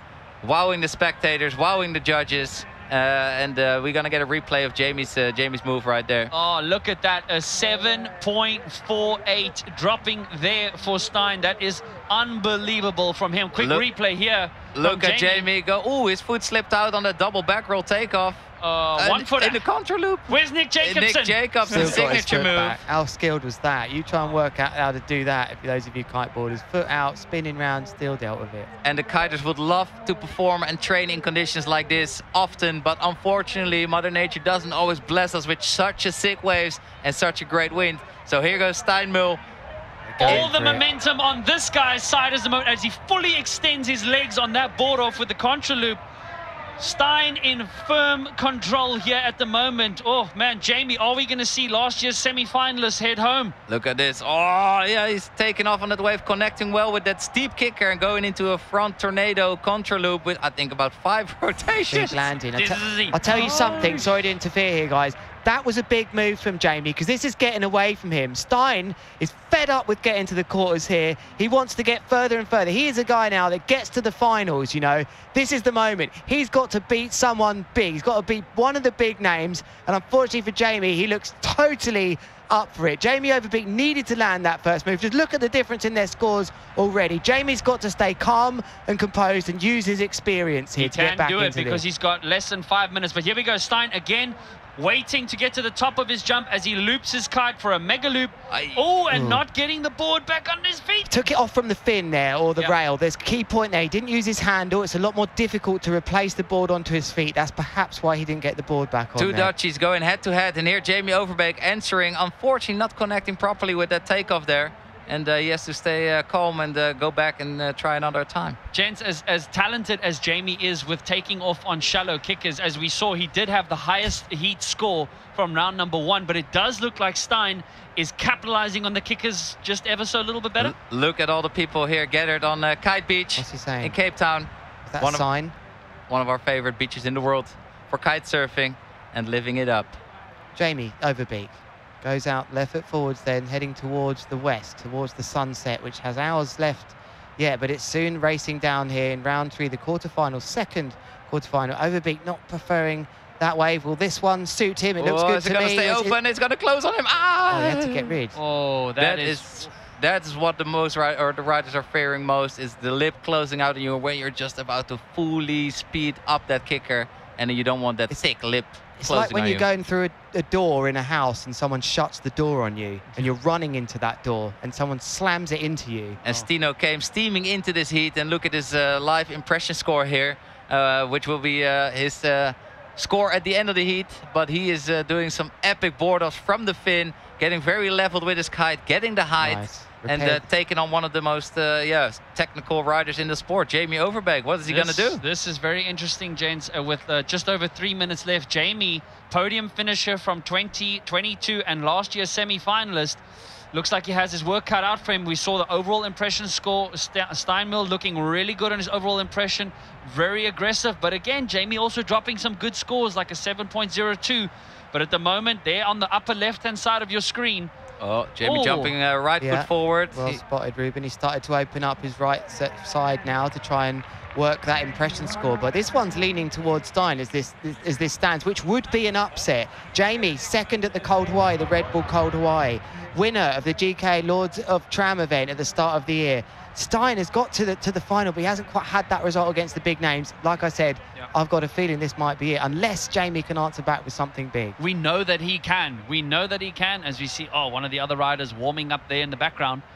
There we go. Jamie needs something big. Stalls on the loop. No. Doesn't have the same power for me during the loops for me at the moment compared to Stein. Stein is really said it. The future's looking over bleak at the moment for Jamie Overbeek. He's going to have to come up with something here, Ruben. He's going to be being tested here. Oh, no. He cannot take a Jamie Overbeek right now. He needs to attend to work. Oh, look at Stein. Trick after trick. That was very nice. This time, right foot forward, using those nice, smooth, flat sections in between these enormous kickers that we have rolling in here at Kite Beach. And look how they're navigating. They're just jumping before the wave comes, so they can actually maintain their speed, keep their kite in the right angle, and steam train at the next kicker like Jamie's doing here. Ooh, no, hopping over it again, hoping for the one after it. And yes, he's going full speed. He's taking this lip, and oh, what a steep kicker. He's going into a doobie loop.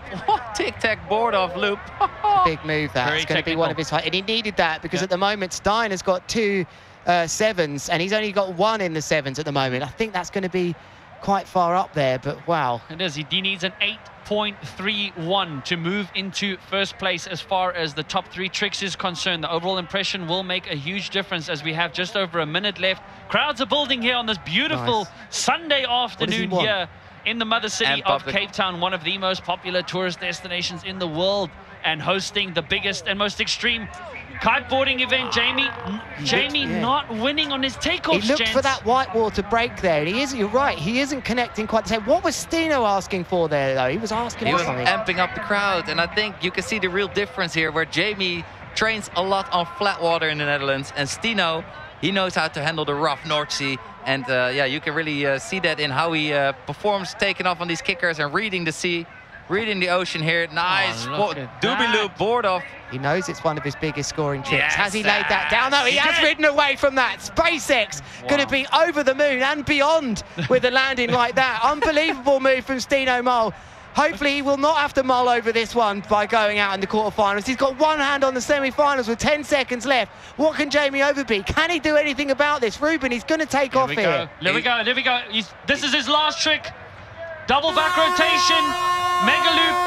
He's binned it in the drink. I don't believe it. He needed that, and I think we have our first big upset.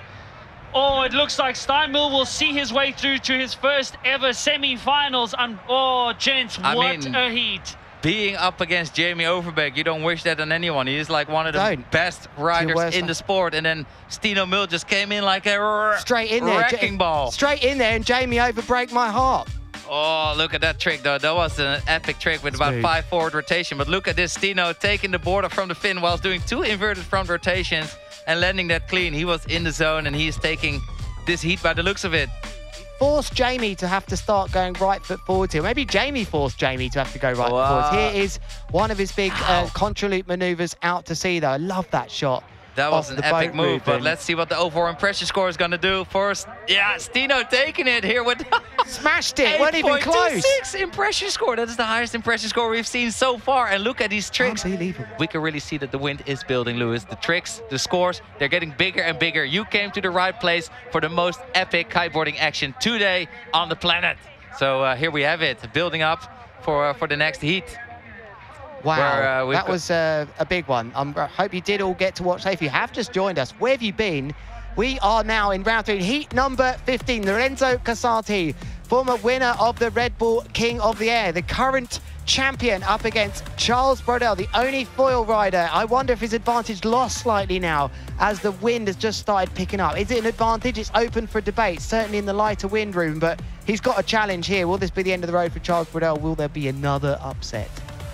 Well, I mean, it's definitely going to be interesting to see Charles navigate his foil in these hectic waters here in Cape Town today. The waves are absolutely, look at that, rolling in like crazy. 2 to 4 meter waves, sometimes really hollow. Very hard for the riders to navigate through to keep up their speed. But luckily, there is a 15-second period in between the waves. So there is a nice flat section in between where the riders can really perform some epic tricks today. And here comes Charles Brodel riding his foil. And he has to also keep in mind that the water can be quite shallow there, that he doesn't clip the sandbank. He needs to be such a further, I mean, we talk about being a step ahead, he needs to be a marathon ahead of the way he thinks about negotiating this ocean and sailing. There's a lot of sailing coming. I'm using that word. We are sailing on the ocean, navigating the ocean now. Not in between the tricks. We've got to think of the waves where the gusts are coming from. Can't be in the wrong place. Here goes former king Lorenzo Casati. Landing a nice trick to open up his heat score today. This is his first heat today because in the first round on the day 1 of the Red Bull King of the Air 2024, he made it straight through round number 3. And now he's joined by Charles Brodel. And Charles on his foil getting a nice takeoff, some nice height here with a doobie loop, board off.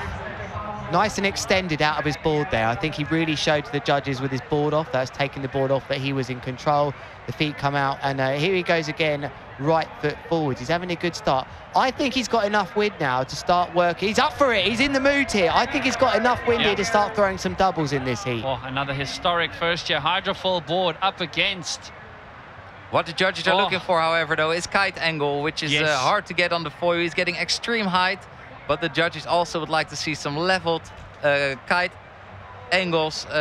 Once the guys do the loop, you gotta get those lines horizontal and some yank, some power through the loop, so you can cover some distance as well. That's really what is rewarding the riders. We've got 5 international judges with 3 trick colors, so they're looking closely at the action, really scoring every trick into fine detail, where the top 3 scoring tricks will be accompanied by a 4th overall impression score at the end of the heat. Here we go, Casati launching for the skies. Look at the amount of distance he's traveled on that trick. He'll be very happy with that, or having already dropped a 6.28. I think that score's gonna switch to 2nd place on his trick list. Definitely showing on day 1 already last week that he's one of the event favorites. Right away scoring into the 29 points in his heat.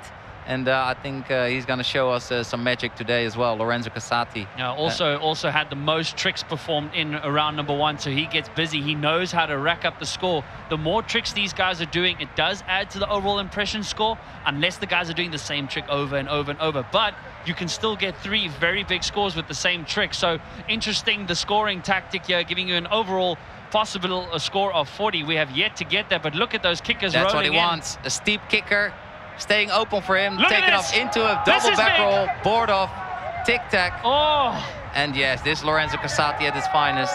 wow, that is why he was the 2022 King of the Air champion. But Charles with a nice mega loop, but no board off. Great angle there, but I think he saw that. I think he saw that from Lorenzo and realized I got my work cut out for me now. I think Charles' strategy was to get some kite angle going by just going for a straight kite loop there and really trying to send the kite down a little bit. But yeah, I think the trick was too basic, but it's definitely going to help his overall impression score. And this is the first time that we actually see a competitor riding a foil here at the Red Bull King of the Air. All the other riders are on twin tips. And yeah, Charles Brodel putting bigger foil riding on the map here. And look at that. Oh, A doobie loop tic-tac from Lorenzo Casati. wow. It's the end of these moves that impresses me the most with these riders now. They don't try to get the board on super quickly. They just wait. One hand off, totally comfortable, totally confident that their kite is going to give them that extra lift. They're kite looping the kite with one arm, Oh, with the look board how out one quickly side. that It's- kicker- Oh, and nearly into a steam train. Did he turn it into a trick there? Oh no, Wow. that was very steep, and you can see. Look at the wind rushing over the water as in the yellow vest. Charles Brodel is going to make his way back out to sea, but Lorenzo Casati really stomping it down here already with 3 7-point tricks, showing why he was the year before last. Here's the replay from that He did. steam train. He turned it. Steam train Oh, it's takeoff. huge! Look at the horizontal angle on that kite. Wow. Massive distance downwind that he chose. The judges said they want to see that yank. They want to see that pull, seeing you flying across the competition area. Going big There's a now. contra loop from Charles. Looking Yeah. very composed, contained, well executed here from Charles. Not the kite angle that the judges love to see. And let's talk about the risk that Lorenzo Casati was just taking. He was getting so excited to take off and perform. But the wave was getting so speedy. It was really at the limits that he could get a proper takeoff going and not hurt himself. Look at that 8.5 from that steam train takeoff Yeah. there from And- Lorenzo Casati. Steam Interesting train takeoff. And a great, what a Steam great train example takeoff, bro. about You him. got like clipping it on the end there from Lorenzo. Right Interesting foot forwards. Here we go. Sorry to interrupt you, Colin. Right foot forwards. Another big move from Charles Brodel. But going back to that steam train takeoff, it was a great example of improvisation. He wouldn't have planned to have gone into that move until the last second and thought, there's the opportunity. It's in front of me. I'm taking it. Improvise with the conditions right there at the moment. Oh, and what an experienced rider he is, our 2022 King of the Air winner, Lorenzo Casati, winning the event on his rookie year. But look at him now, another ramp lining up for him. Oh, Not steep enough. Not steam train enough for him. Yeah. But Casati there with an 8.5. Look at this commanding lead there from him. Gents, with over 2 minutes left, Charles. Oh, look at the height here. Oh, there we it's go for the crowd. show. Look at that shot, ladies and gentlemen. That's what the sport is all about. Look at that height. There's a photo. He's going for that the... was beautiful. Oh, he's crashing that, but I mean, care if he crashed that. That was pure magic. It was one for the spectators because the judges won't really score that, unfortunately, because it was a crash and there was no trick being done. He was getting huge height, but unfortunately messed up the takeoff a little bit, so he couldn't perform a move during that jump. Interesting to note here, gents, he needs an 11.47. It's not possible to score a trick that high, meaning he has to do 2 tricks that will add up Hold to my the beer. amount. My Red Bull. He might even have to do more because Lorenzo Maybe have had a Red Bull. Casati riding out left foot forward, super fast, eyeing up another kicker. I wonder if that last jump from Charles was just for the jump of the day. Is there a woo prize going on for the highest jump of the day today? I don't know. I'm not sure. But just while we have this little second of the crowd on the beach, I want to say hello to my 2 little girls watching at home, Akas Lifio, to Sierra and Valencia, and everyone watching. But that's about enough time for that. Charles Brodel goes into another big move. Oh, fantastic there. Way, and a crash for him. Oh, man, gents, it's also interesting to note at the moment with Casati's commanding lead here in this heat, he has yet to crash in this year's event. He did not crash at all during round 1. He hasn't crashed yet in round 3. It looks like he's well on his way to his 3rd semi-final. Look at this. Look at this. Perfect kicker, perfect timing, stalling on the loop. This is huge. No, That's rewind. another 8 points if he lands this. Yeah, the Huge rewind. stuff from the Italian. Oh. Magnifico. So, Wow. You can see him on the takeoff. He took off in one direction and then midair, like he wanted to take off his board, but he didn't. Like the kite pulled him off control and then he spun the other way. And here Charles Brodel.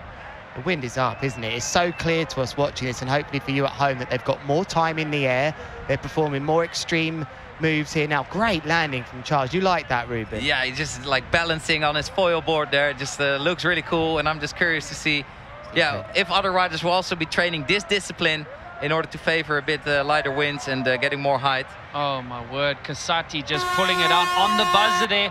What a heat for him there. Charles will also be happy. He really put on a fantastic show for the spectators.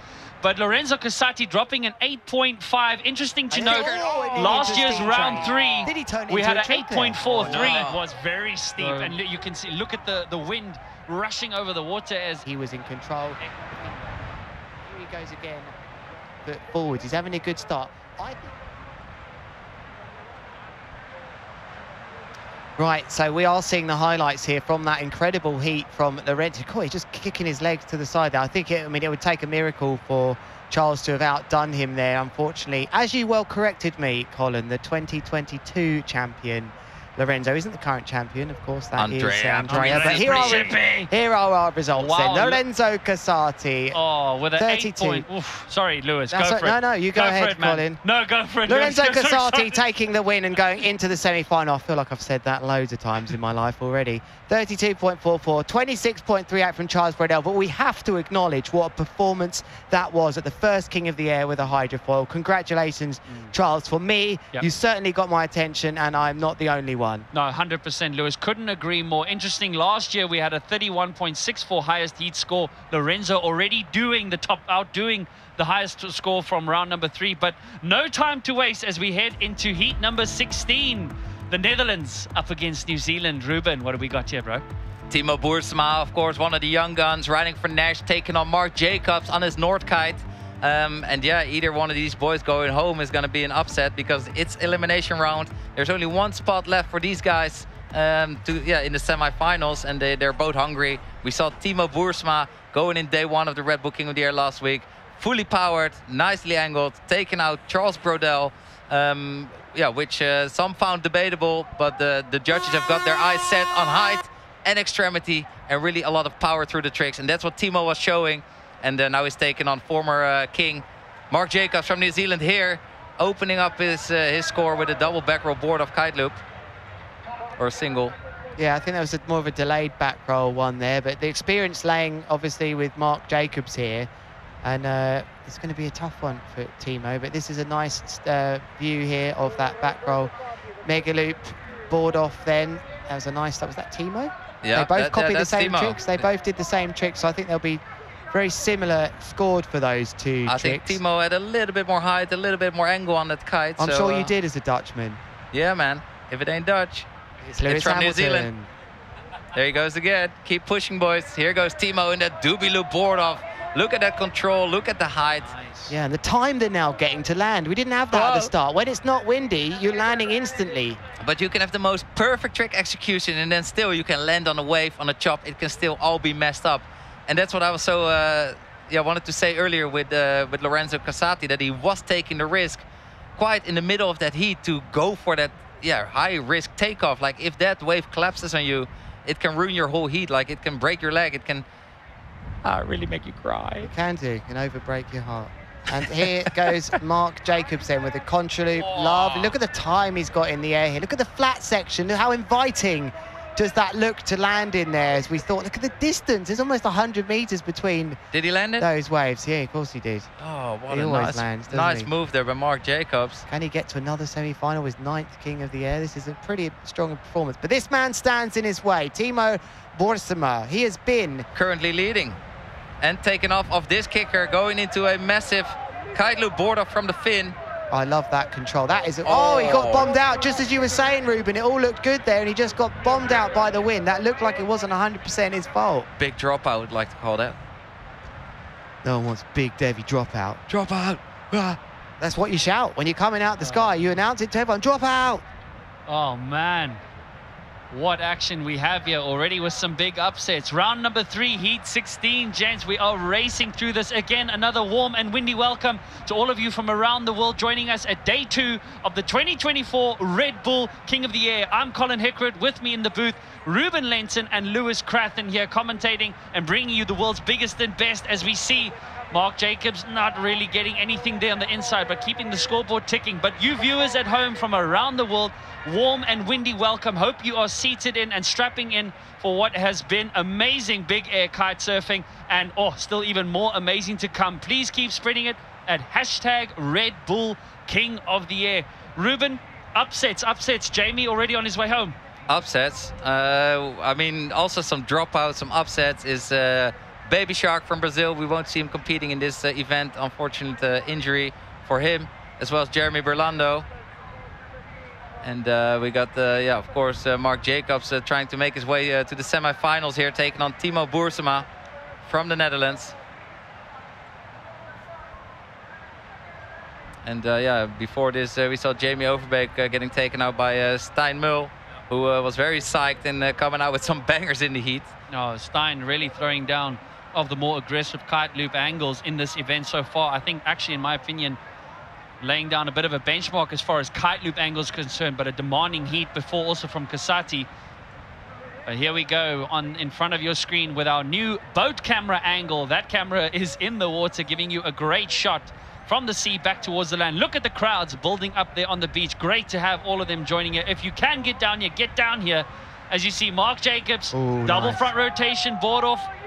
Half a board spin there, it looked like it, Ruben. I can hear the crowd scream, and they're going wild. They're loving to see this action up close and personal from the beach, feeling the wind, really seeing the riders navigate over the wild sea today. We're blessed with some incredible waves, between 2 to 4 meter waves, which the riders can use to send it into the sky, like Timo Boersema here with a massive mega loop, back roll, board off, and landing it clean. He needed that. He needed that with Mark outdoing already on the top 3 scores. Again, you viewers, on the top left-hand side of your screen is the time left in the heat details, as well as the top 3 tricks, and then first and second place. But here is also a live impression score, which we don't have the graphs there at the moment. Looks close there. But that was Kasati there for the previous heat. But it's all good. There's a good shot of both riders in their customized rash vest.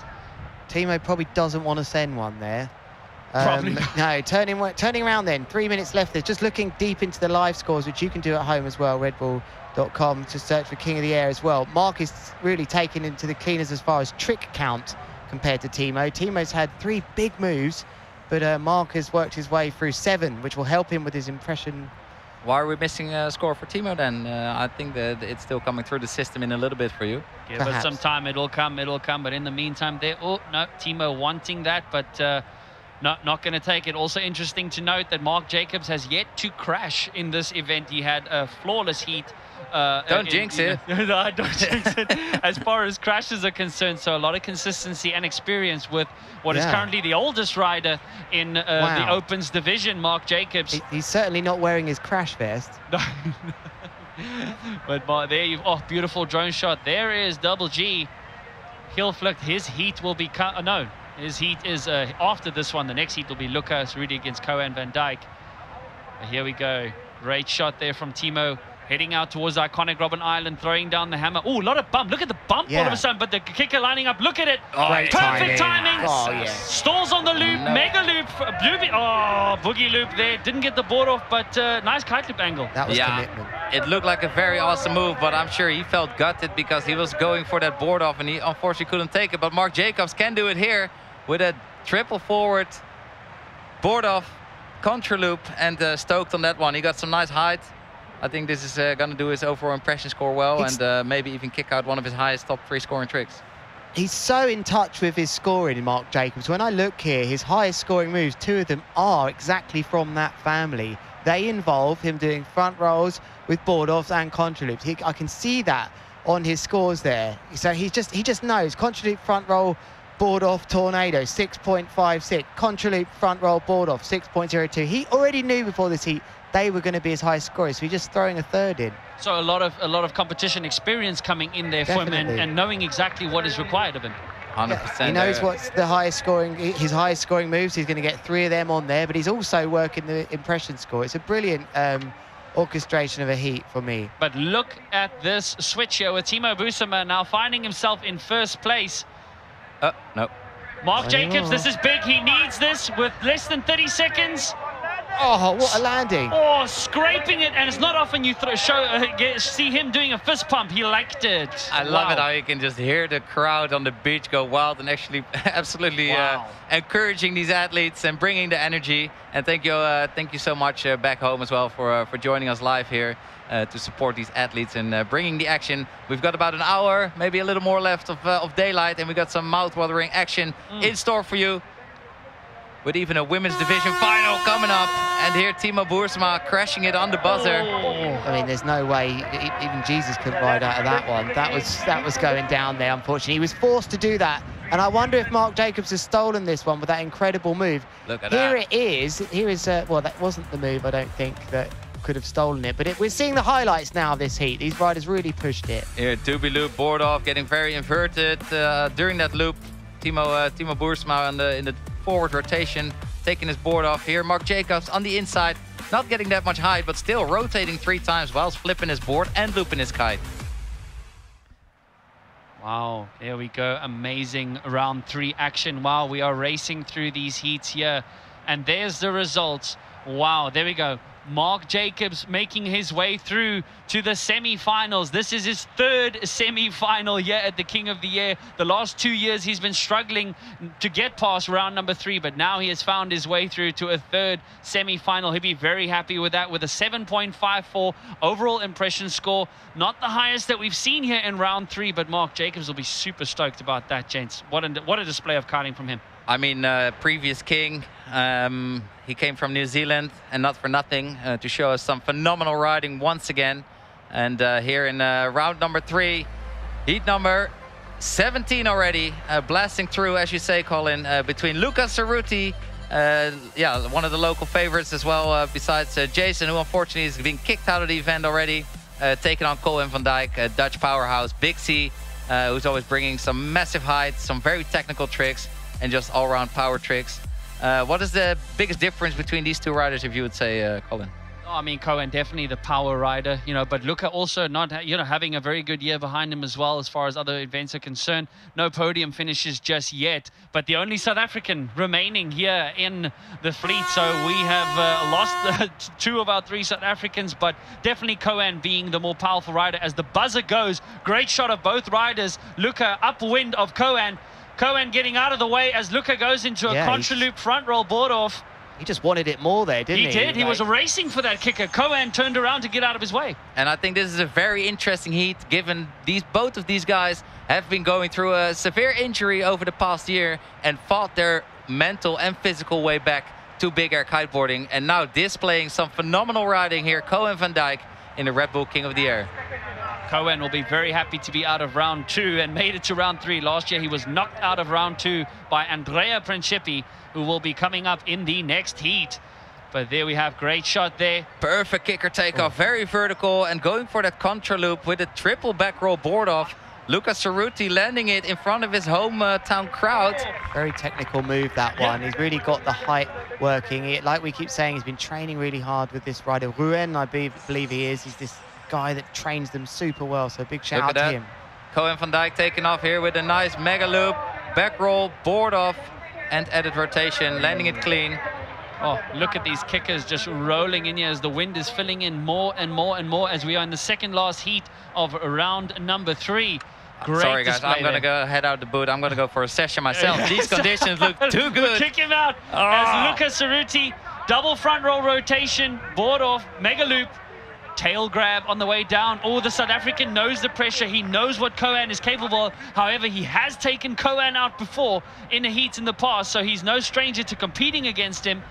But there we have just over 6 minutes left as these heats are racing through. Already these riders have exchanged first and second place, but a few more scores to drop, boys. 100%. I think it's going to be a very, very close call, and it's going to be very tough on the judges to decide who's going to take it to the semifinals. Can he shrug the weight off his shoulders then? No South African ever on the podium at the Red Bull King of the Air out here. All of the weight on him, but he's still got to get to the semis yet, let alone get through that. Here he is against Koen van Dijk, who sets up big. Looked like a doobie board off for me. Nice and clean. He's crashed out. This could be devastating. Has he lost the kite, though? The lines have gone slack for me. This is big trouble for Koen van Dijk. He's got no tension in the lines. Will the waves be good to him? There is a bit of a lull in the waves in that area. He might get lucky, but you could see the way he dipped underneath the water. Oh, that look at look that lucky shot to there. me. Oh, now he's going to get pulled by the Oh, kite. look at that wave pulling him. He should be okay. Luca will see this and know he's got some time, but it's precious time because the heats are already shorter than what we planned. Look at his kite inverted It's there. getting nailed. It'll be a miracle if I think he's going to lose maybe all of his time. He's got 5 minutes to sort that out. Absolutely wonderful sight for Luca Cerruti. It is wonderful. There's no beating around the bush for that. I've been there. I've seen other kites have problems. You can't believe it, but he's still got to do the work here as Luca Cerruti. He's got to try and, you know, get over that nice little boost he's got in this heat because he's got to do the work. Don't get complacent. That's the key. Don't get complacent. Stick to your game plan. There are kickers rolling in. Use them. Oh, but what a shame there for Cohen. But we're going to get a shot of him again as we see Luca. He is close to shore, though, so maybe he can go for a quick kite change, or he manages to relaunch the... Oh, and here we have a quick style comparison between these two riders. Ruben, you were asking earlier about the differences between these two. For example, you can see Luca having a slight upper hand there on the technicality factor, but look at that risk factor from Cohen van Dijk. Yeah, I mean, Cohen is maxing out on everything, but Luca is in the zone. He's been training very, very hard. Also in the gym, we see the riders now hanging off their harness, off a fixed bar in the gym, practicing their board spins, their board offs, their rotations.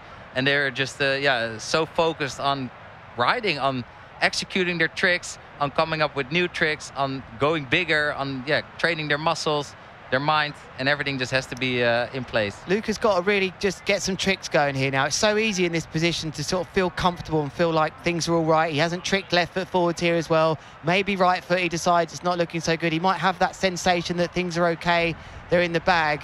He's got to imagine that Cohen's going to get a kite and get back out there with maybe 2 minutes to go, but we're desperately looking to see where Cohen is right here. But we see a right foot forwards move, not super high from Luca, but it will be something that counts towards his overall score. But this is real drama, dramatic scenes here in this quarterfinals. We still can't see Cohen van Dijk, who's unfortunately dropped his kite. The waves have washed over it. So on your screens right now is the South African with all of that weight on his shoulders of trying to be the first South African to get to the podium. But he's had a bit of a helping hand from the waves in this heat, Colin. No, he has. But again, like you said, Lewis, he cannot get complacent. Cohen has made it to the shore. Yes. Oh, he should have it. Yep, there's his caddy. Look at that. It's a good example of the caddies handing over the other kite to him. The caddies have been given strict instructions that the kites do not get in the way of the competition area, but good work there by his team. And this is a moment where Cohen really wants to show it all. This is what Luca needs, though, is to keep tricking, keep it going, because Cohen's going to be nice landing from Luca. We didn't get the full move there. Cohen's going to be tired. That is hard work, getting through the waves, refocusing yourself, but I don't think the door's been closed just yet. Being out of breath after swimming with your kite and then diving straight into a next move, maybe not the most clever idea. Maybe he should have taken some of his time, but you see a good kicker rolling and you go, and there he goes. But yeah, not getting the move he wanted, so yeah. But it is interesting. And he crashed that one, so that's not gonna. Yeah, that's not gonna count at all. The judges want to see a clean landing. If it's a butt check, James, quickly, butt check. What's that all about? I'll check your butt in a minute, mate. Yep. No, it's when the riders are just bouncing out on their trick. They're landing on the board, but then on their butts, and that's just definitely some trick score deduction. And here, look at the control. That's one nail. That's one nail in the coffin of this heat for Cohen van Dijk. Yeah, that's going to be a big upset for Cohen. But Luca Cerruti put in the hours and showing it here today at the Red Bull King of the Air 2024 that he does deserve a spot here in the semifinals. 100%. Cohen's got to go for two of his biggest moves here. He needs 2 8s to really make a big difference here, because the other nails look like they're in. He's getting the welder out on the door now, Cerruti. He only needs a 5.69, so I don't feel like Luca Cerruti capitalized on that moment while Cohen was swimming. But look at him pop over the one ramp. Timing looks good here. Yep, he's going to go for it. I wonder if the wind's dropped no, he a didn't. bit Just here. in the last minute. It doesn't look super. Look at that kite. It doesn't look as powered to me as it did before. Perhaps maybe it's just the fatigue going through him. But like you said, Colin, he can afford to catch up with the 3 high scores. But he's done 8 tricks, has unfortunately Luca, to his 3 or 4. So the impression score you'd imagine would tip towards Luca here. But here's Luca again. Taken off through the wave. Unfortunately, his foot slipping out, but turning it into a nice move anyway. Oh, nice. Talk about improvisation. That was foot coming out wonderful. Tidy. That was cold tidy. I don't think one-footers score as high in the King of the Air because we're so used to board offs. And I think that's what the judges really reward. And here goes Cohen on the move on the inside. Oh, whoa, what a kite angle. Oh, Nice great landing. control on the landing. Smooth Great rider. control.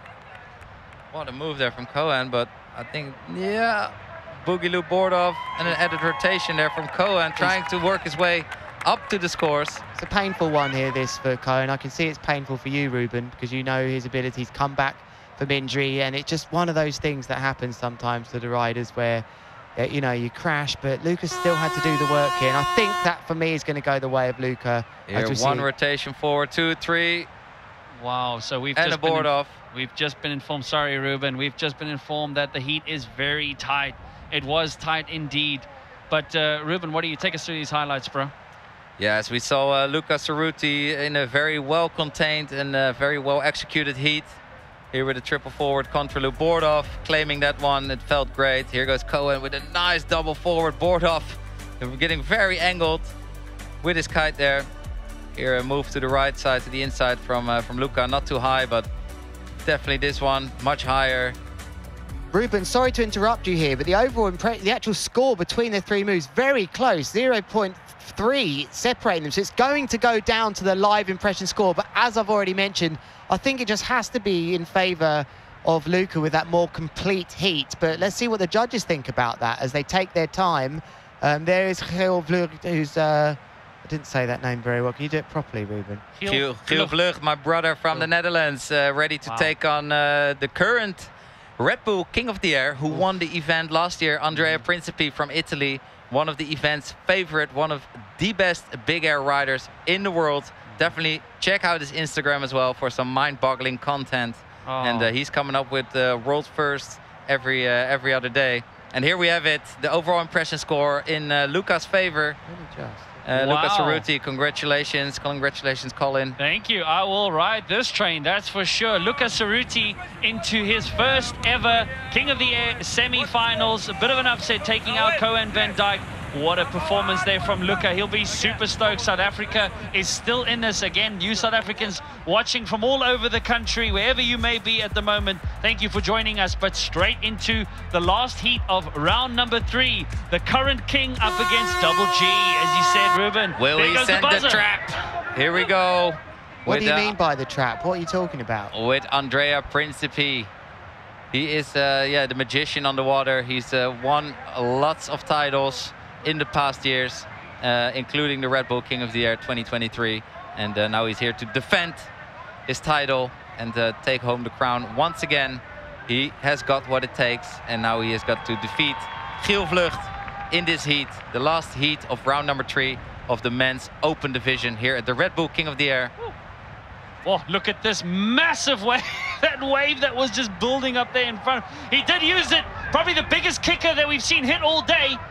Oh, he's in the mood. He's been having to wait his turn today, Andrea Principi, but I think the conditions really lining up nicely for him now. Geel Vlucht not enjoying a nice run of things, riding against Italians, losing to Lorenzo Casati at the Red Bull Cold Hawaii event in the quarterfinals. Can he get some revenge and vendetta? There goes Andrea again with a nice double front roll, triple front roll contra loop board off, and getting very inverted, sticking up his legs in the air, steezing things out, and he's got the crown for a reason. He is current defender for a big reason. He is one of the most technical and mind-blowing athletes in this new generation.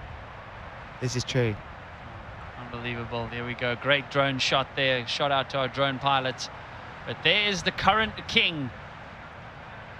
If he gets to the podium, it'll be his 3rd straight podium. He came 3rd place in his rookie season of 2022 here at the King of the Year, having been knocked out by Jamie Overbeek and Lorenzo Casati. But last year, he got what he wanted, earning a well-deserved crown, breaking multiple King of the Air records, including a highest ever heat score in last year's final. So definitely the favorite here as far as last year's statistics are concerned. But there he is.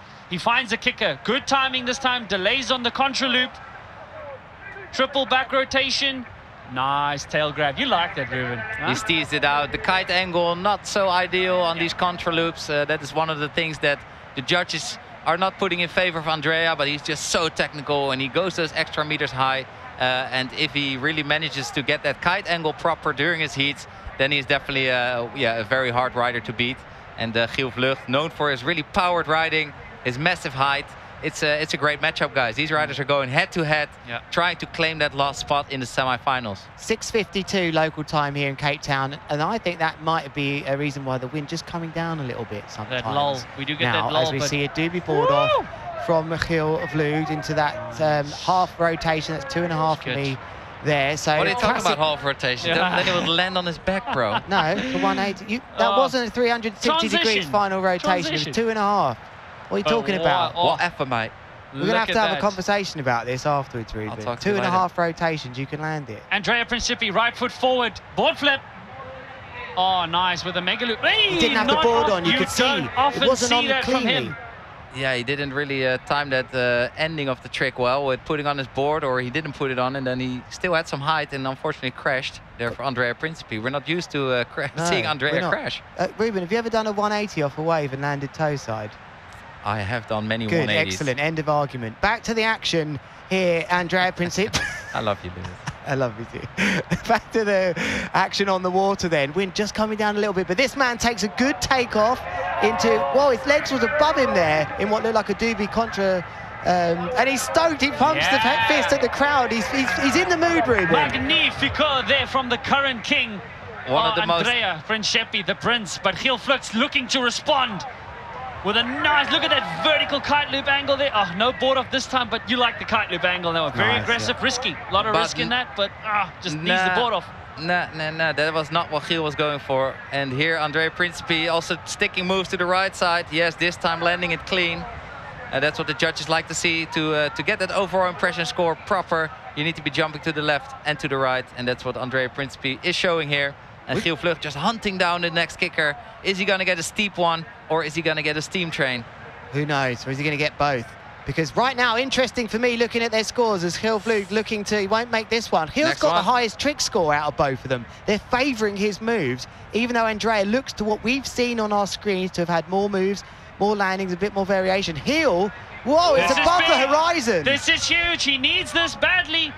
3 rotations there. The Viking needed that with just over 3 minutes left here in the last heat of round number 3. Andrea responding with a fully extended board off Mega Loop. Oh, a lot of energy here. Look at this, gents, going down to the wire. Less than 3 minutes. One of these guys will be packing their bags and heading home. Definitely one of the most energetic and psyched and pumped riders out there. Andrea Principi, he always gets so stoked and so emotional with his moves and his interviews. So let's see who's going to take the win in this heat. We've got a little over 2.5 minutes left. Oh, no, Giel Vlucht there, having been knocked out in round 3 last year by Jeremy Berlando. He wants more than anything to see it through to his second semi-final, but the current king is not going to allow him to do it easy. We're still waiting for that score to drop for Giel with that last trick of his. But great shot there with Andrea heading out towards Robben Island. Look at these kickers building in, boys. Well, we've got some drama building here. It's a story to talk over you, Ruben, because Andrea's been here all year. He's only really made semi-finals this year. When I look at his scores, Lords of Tramp, semis GK Brazil, semis Cold Hawaii. He's been stuck in the semis, but is Giel going to go one step further and leave him in the quarters? What? No.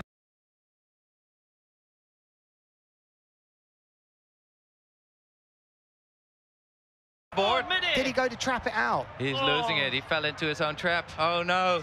Wow, so that was, wow, look at that uncharacteristically there from the current king, losing his board mid-air. Precious time, especially with these waves that can confuse you, that can wash your board a little bit to shore. You're not always sure where it is. Precious time. Oh man, we started off this day with 18 riders. We are down to 7. Oh, he's back on the beach. There's a board. It'll be interesting if that was his original board. Caddy's helping him out there on the beach. Wow, wow, wow. Look at the scores, boys. 19.72 versus 19.42. Oh, Giel's in the lead currently, but Andrea Principi mid-air, unfortunately, not getting the kite angle that he needs to up his scores. Definitely not, but he did the first ever rodeo here at the 2024 King of the Air, so nice to see that board of variety there from Andrea. Not his first rodeo. Not his first rodeo. Hey guys, come on. Oh, dude, less than a minute left. Last heat of round number 3. Strap in, ladies and gentlemen, as we see the world's biggest and best. Look at that shot of the 2 riders. Giel Vlucht upwind, spots the kicker. Oh, but Andrea was downwind of him. He couldn't take off, unfortunately, for Giel Vlucht there. Losing some crucial time here in this heat. It's big. Round 3, heat 18. What a dramatic climax here we're seeing as inverted moves from Andrea. This one, he gets blown out. There was a wave that just didn't want him to land that. 25 seconds left. Gil flew currently in the lead by nothing. And this is going to go down to the overall impression score. Andrea's done a lot more moves, but Gil, when I look at them quickly at a glance, may well have had slightly more different ones. There's so many contra loops by Andrea here. There is 6 different contra loops within his moves, out of his 10 moves. And some of them here goes Gil. Oh, this will be his last trick of the heat. He needed that. No, he could steal it. He knows it. He knows could steal it. Buzzer. Another massive upset, perhaps. Wow, I can't deal with it. No, this is big. Ladies and gentlemen, strap in. We'll be bringing you the scores shortly. Keep spreading it. Hashtag Red Bull King of the Air. Gents, what a heat. Double G taking on the current defending King of the Air, Andrea Principi. And he was doing lots of contra loops, lots of technical maneuvers, but Gil was just getting the height, getting the power, getting the angle, and that's what the judges love to see. But look at Andrea Principi here with some very technical rotations. Nice board off, but a little bit too many contra loops perhaps, and maybe he fell into his own trap.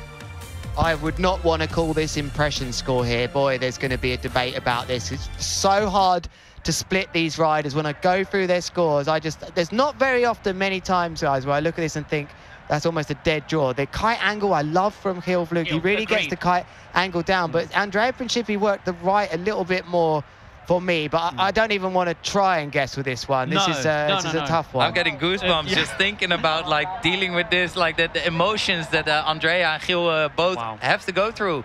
For Gil to win and kick out Andrea, it's gonna feel like, oh shit, sorry, bro. Man, no, this is very tight, very, very tight indeed. You can see the judges are taking their time. Oh, but ladies and gentlemen, that is the end of round number 3.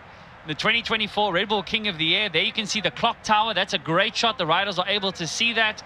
Oh, there's Timo Boersma packing his bags, but what a trooper he's been. Look at those awesome customized rash vests. Big shout out again to Subaru, Maui Gym, Mystic, and North, our sponsors and supporters for this event. But look at them. Oh, there's his girlfriend Zara waiting. He's waiting. He's waiting. The emotions are going to be through the roof for Gil if he makes it through. You can hear him. He's saying, "Come on." He's saying, "Come on, come on, give it to me." What a moment that is, Ruben. Ruben, you've been here. I've been here. We've been delivered that information. I never cared this much. Really? You I sure? never gave a damn. But these guys, they live for this. They breathe it. They really want to win. They train super hard for it. And Zara and Gil. Waiting for the result to come through. But we're in the next heat, we got Lorenzo Casati taking on Zach Adams in the first heat of the semi-finals. Lorenzo Casati from Italy, former king as well in 2022, as you just mentioned there, Colin. Taking on, even younger, 16 years old, Zach Adams from the US. Phenomenal riding, what a performance, what an energy, what a style, what a height. These guys have got it all, but who's your favorite for this heat? Definitely Lorenzo Casati. He does have the lead as far as stats are concerned from round number 3. But Zach Adams had the commanding stats from round 1. So who knows if the wind picks up a little bit more, maybe drops, who adapts the best to these conditions. But Casati does have the experience on his hand. But Zach does seem to have the throwing the hammer down factor. So anything's on the go. As there goes the buzzer. Is he opening up with a trick to the inside there, perhaps, Lorenzo Casati? He can feel the flat water there. Or is it Zach Adams speeding out, looking for his opening trick in this semi-final heat, finding a kicker, diving forward, but no, not connecting the way he hoped for. A lot of times right there where he kicked off, the wind can give a bit of a lull. You can actually see the wind lulling a little bit there. But ladies and gentlemen, this is the first semi-final of the 2024 Red Bull King of the Air, coming to you live from the beautiful city of Cape Town, Kite Beach, the kite surfing mecca, as we see Lorenzo. Couldn't take a big wave, could he? That is a sign the wind's slightly down. The big wave's starting to suck the energy, and it's a moment to reflect on just how good a season that Lorenzo Casati has had. 5 out of the 5 events he's been in 2024, he has made the final, winning the qualifying Tarifa, Cold Hawaii winning, Lords of Tramway, a bit of a slip at the start of the season for him, a slip 4th place, Gran Canaria 2nd, and GK Brazil 2nd as well. So this man is definitely the most form rider of any rider here at this competition. But he's got Zach Adams, who just has no fear, no worries to contend with here. But this looks like a tricky bit of wind coming into this heat. And again, who can adapt the best of these conditions? But ladies and gentlemen, look at this nail-biting result here. Andrea Principi edging out the Viking Geelvluchter. That's just the results from the previous heat. So Andrea will see himself through to his 3rd consecutive semi-final here at the Red Bull King of the Air. What a nail-biting heat that was, gents. Unbelievable. I was expecting it to be a little bit closer, but the judges have done their work. They put their stamp and are moving on here in the semi-finals now with Lorenzo Casati putting down a nice trick with a double back roll board off kite loop. And like you said, there is a little lull in the wind, which the riders have to navigate through. And yeah, if someone can make it work, it's these guys. Yeah, I wonder if we'll see a pit stop from one of these riders for maybe a 10. I've got the feeling they might be on 9s. I can't confirm that, but what, yeah. to 10 on the beach? 10 on the beach. There we go. Len 10 on the beach, but yeah, Lenton's Zach Adams in the yellow vest from the United States, heading out towards Robben Island. He lifts his kite up. He's going to go for this one. Front rotation, double front rotation, contra loop, board spin, 3 rotations, 4 rotations on the way down. That's big. Oh, it's a big one. That's big. He's going to like it. That was a fine line. He just managed to pull that together there. Many rotations. Nice contra loop there for Zach Adams. It's going to be a proper score for him. Yeah, we've missed Lorenzo's first trick, I think. Oh, no, we haven't, I don't think. And there he goes. Lorenzo taking off into a nice doobie loop board off. Oh, I love that late back rotation after front. It's a kind front, of just after the loop, yeah. Right at the end, they just sort of wait and then go in head first, almost like a front flip. Yeah, momentum. So, oh, wow. Strap in, ladies and gentlemen, first semi-final. Quick replay here as we see Zach, right foot forward, coming in up, front rotation, pulling on his backhand, mega loop, board spin, 3 front rotations. He'll be happy with that, adding to his impression Interesting score. for me there is he's taking the board off on the 2nd front rotation, not before. Before, yeah. Very good observation. Ladies and gentlemen, also timing of these board offs. The judges want to see you take the board off as you loop the kite. Is Zach going to show us again how it's done? 2, no, not getting the board off on this one. Wind tricky. Wind very tricky at the moment. But again, the overall king, the one who can adapt the most, is the one who's going to rise to the top of the podium. At the end of the day, Lorenzo stalling on the loop. Mega loop, late back roll, holding the board by the fins, boys. And Lorenzo has done it before. He knows what it takes to keep composed, to ride strategically, and to land all your tricks in the semifinals in order to make it to the final. One of these guys will be sent home, and one of them will be able to battle for the crown. And this is Lorenzo Casati connecting with a massive kicker out the back. That is phenomenal there from our 2022 king and last year's podium finisher, Casati. Oh, wow, with 4 minutes left in this heat. I hope that cameraman's wearing sunglasses. He's going to need it. Now he gyms. Oh, here comes Zach, right foot forward. He doesn't have the speed to look like he's setting up for anything, but look at that shot there of the Mother City. The wind coming from the left-hand side of your screen, providing the ideal conditions for the world's most prestigious big air event. Here's a replay of Zach. Double back rotation, board spin, another rotation. That's going to score big. Currently in 2nd. It'll be interesting to see the score that drops for that. Take a look at the lines, you viewers. When you look at the angle of the lines, it kind of gives you an indication of how low these riders are looping the kites. But Casati dropping a 7-pointer there already here in the semis. Oh, and Zach couldn't get up there. Out. He just couldn't get up there that time then. So, like, to remind you, 7:05, here we are in the semi-finals of the Red Bull King of the Air. Welcome to you. Where have you been if you have just joined us? It's been unbelievable, fast-paced action here. The heat's lowered to 8 minutes, 2-minute breaks. I don't think I've seen such quick action on my screens. It's been a wonderful journey through the afternoon here on the last day as we see Lorenzo Casati looking to work a back rolls into his kite loop as well there, and he's happy about it, Ruben. That's big. Nice. I believe that's going to score within the 7-point range. He removed that board, spun it throughout the middle of the loop of the kite.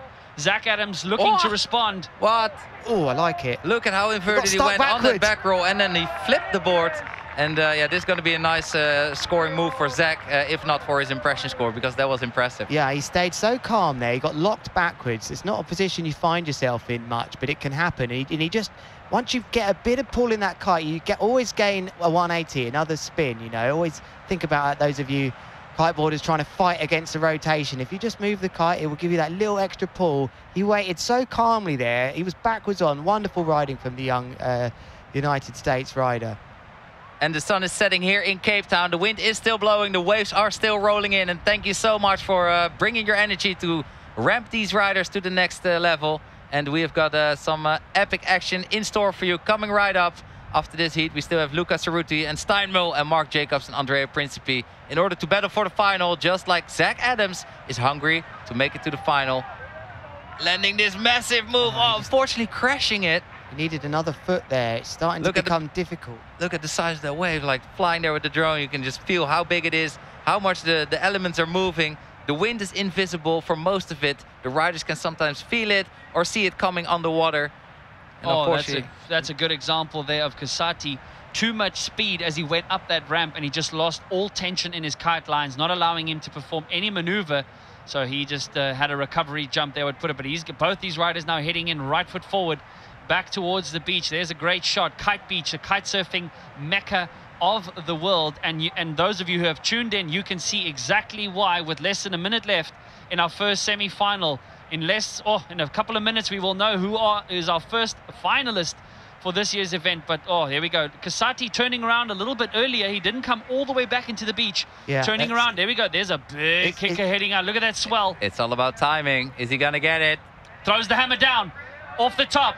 Nice. Boogie loop board off, double front rotation, losing his board. Yeah, he fought that one. He didn't quite get the take. That should probably be the end of it for him, but I think he's got enough in the bank here. It's been a real lesson here. Zach Adams scores a 10 right now. Oh, Zach needs a 7.94. Double front roll. No, not connecting. Nope, didn't get it. He's got precious time left. Got to go right foot, get the hammer down. Believe he can do. The wind looks like it's coming up a bit now. It's being blowing the waves off the top. Maybe I'm just imagining things. Cameraman's getting tired. Here he comes. Good to keep in mind, Lewis. Sorry, man. The riders are able to see the clock. Oh, and Zach, it didn't. Nope. How did he get another move in there? Come on, you can't body drag that fast. Come on. After his first crash of the event, he had a flawless crash record up until now. Manages one on the buzzer.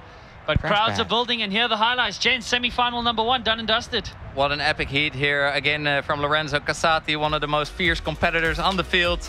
Former Red Bull King of the Air champion 2022, showing why he is one of the event's favorites and getting some of the highest trick and heat scores. Taking on Zach Adams, young gun, 16 years old. Look at that performance, so steezy, so composed. So calm, so well-timed. No, I couldn't agree more, Ruben. What a heat and what an iconic shot there for you viewers of the iconic Table Mountain. No tablecloth today, but with the wind that is blowing and the kickers that we have, some of the most perfect conditions we've had for this event. And there, no surprise, with a very convincing victory there. Lorenzo Casati sees himself through to his 3rd consecutive final. Superb, Brian. But we've got to say, well done, Zach, for getting to this far, to the semi-final. There's a few riders putting United States on the map now. Yep. You're one of them. Congratulations getting to the semi-final, your first attempt. That's a 4th place finish here at the 2024 Red Bull King of the Air. But we must look into the next heat now. Oh, we're not. We're going to actually go to an interview. Andrea? I should just not listen to what I'm being told, actually, and look at the screen. But, boys, what an iconic sight that is, as we're nearly getting to the finals. But let's go to Andrea. Well done, my friend Andre. Good heat, tough heat, close heat, but you are through to the semi-finals. How does it feel? Yeah, man, it feels good. The conditions are super hard, and I think now the wind is currently drop a bit, so I was struggling to get enough tension and jump pretty big. But I think it's getting better, so I'm ready to send in it. It was the warm-up, but yeah, I'm getting in the right mindset and ready to send in it, man. Yeah, I'm getting the adrenaline, pumping. Still is 20%. You have to grow, and then bam, got down. Yeah. Good stuff, man. How are the waves out there? I mean, really delivering Cape Town epic waves, 5-6 foot sets. Obviously, the wind not super strong, but you're utilizing a lot of the waves coming through. Yeah. Wow, thank you there. Great interview there from Carl Ferrer with the current king, Andrea, making it through to the semi-finals. But here we go. Two riders who are appearing in the semi-finals for the very first time. Both of these guys, the local favorite here representing South Africa, Lucas Cerruti up against Stein Mull. Ruben, take on this one. Comparison between these two riders. I mean, both of these boys are so incredibly stoked to have made it this far.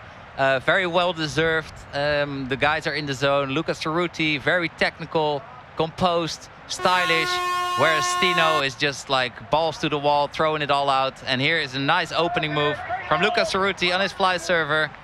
He unfortunately couldn't get his board off. That was not the trick he was hoping to open with. And let's see what Stino Mull has got in store for us to open up with.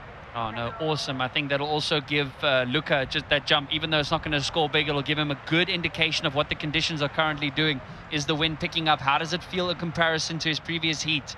But semi-final number 2, ladies and gentlemen, strap in for semi-final number 2 of the 2024 Red Bull King of the Air, coming to you live from Kite Beach, the kite surfing mecca of the world, here in this beautiful city of Cape Town. Look at these kickers that are rolling in massive waves. We have never had kickers this big since the event made its way back up here in 2018. Look there at on your this. screen, look at the support for Casati. The Harlem family out in full force, really cheering them on, and it's great to see the support here for Lorenzo Casati, who absolutely deserves all the support. The Casati family living and breathing kite surfing, together with his father and his little brother Leo, also a phenomenal athlete and throwing down some big air moves at a very young age already. And here goes Tino for his opening move, the epic shot from the drone, a massive kite loop board off from the fin. One-footer. It looked like a one-footer. No, that was a board off from the fin, brother. All right, I like it. I like it. Nice height, but no rotations. And here for Luca Cerruti, opening up with a double front roll, contra loop, board off, landing it clean. Both of these riders will see this as such an opportunity to get to the final. You know, maybe this is part of the journey that wasn't expected. You know, a few unexpected results here, and sometimes you get that luck of the draw where both of these will be thinking, wow, I'm in the semi-finals, I'm not against the current #1 seed or 2 seed. This is such an opportunity to get through to that final. And getting through to that final, Ruben, you know firsthand how hard that is. You know, I myself have done once, but I had 4 attempts to do that. You had 3 semi-finals and converted 2 of them. Something I regret my whole life, only getting through once. How did you get through this heat? I can't remember, mate. I don't even know how many Red Bull King of the Air I've competed in. What advice can you pass on to the younger generation how to get through a semi-final? Everything had blown away. No, these guys are on top form, really giving it their all to get it to the final, because then you are already 3rd at the Red Bull King of the Air, and that's what these guys are training for all year, for this most prestigious big air kiteboarding competition in the world, which crowns the most complete, best big air rider in the world. Oh, Luca Cerruti there, double front rotation. Nice nose grab on the way down. He'll be happy to keep the scoreboard ticking, but statistically, Stein Mull is heading into this heat as the favorite. He's definitely got the more aggressive kite loop angles, looping that kite lower down towards the water, which is what the judges want to see as far as risk and extremity is concerned. So Luca Cerruti, I think, would have that in the back of his mind as we see right foot forward here from Stein Mull. Nice make loop board off there. With a back roll, nicely landed in front of the crowds. And look, he's heading out onto the next kicker and taking off into a front roll. Look at that shot as he clears the horizon. A lot of distance. Luca also responding behind him. Oh, but crashing out. Crashing it. Yeah, we swapped mid-air. Don't change, adjust your TV sets. We did swap between riders, but for me, Stein looked like he was odds on to land that. It's a classic move of his by the fin. But just going back to that really nice conversation we had there, Ruben, I think you've got to treat this as a final. Yeah. In front of his home crowd in these type of conditions. We've got some of the most magnificent waves we've seen all season, and there is plenty of wind to send it to the skies. Of course, we want more wind, and when there is more wind, the riders can jump even higher. But this is what we've got, and this is what the best kiteboarding athletes are working with today. We are here in the semifinals, heat number 20, between Luca Cerruti from South Africa and Stein Mull from the Netherlands. The ladies are getting, the women are warming up here for the women's division final taking place very shortly. But as we remind you, we are in the semi-finals. Will he make history? Will Luca Cerruti, standing on the verge of history here, be the first South African in the final? Colin, are you excited about that thought? Definitely it is a thought to behold. We have not had a podium finish, as you rightly said, Lewis, for any South African. Andries Fourie being the closest with a 4th place finish back at Big Bay. But Luca, not done yet. Oh, tornado on the way down. Borov, he needs to stick. This is going to be big. His lowest score is a 5.2 in his top 3. He should drop that away with that one. Yeah, that was a very, very nice one. Here's a nice drone shot of Stein's contra loop. Oh, big. Oh, big response there. 2 forward rotations, landing it clean. And you can just see how much the judges are rewarding power and kite angle. Stino is not going as technical as Luca, but he is just going full out, powerful, nice kite angle. And yeah, the judges are loving it. Oh, Lucas Cerruti there in the front, body dragging his way to the back to the beach, losing precious time as just over 2.5 minutes left here in semi-final number 2. Keep spreading it on hashtag Red Bull King of the Air. From the Netherlands, Stein takes to the air, waits for the loop, mega loop, late back roll, trademark with a nice, nice, I like it. I like it. Not the highest technical maneuver, but great kite angle and great height. Still had the handoff, you know, grabbing all the way down into that second roll. That was a nice move, and that will be on the judges' minds at the end here. God, look at the points difference here, 0.07. A 6.8 dropping there, and look at the live impression. Lucas Cerruti seeming to have the slight upper hand over Stino here as far as the overall impression is concerned. That score will drop at the end of the heat. Quick replay here. Luca coming in, right foot forward. Double back roll, tic-tac, board off. And an added rotation, but crashing. He crashed it.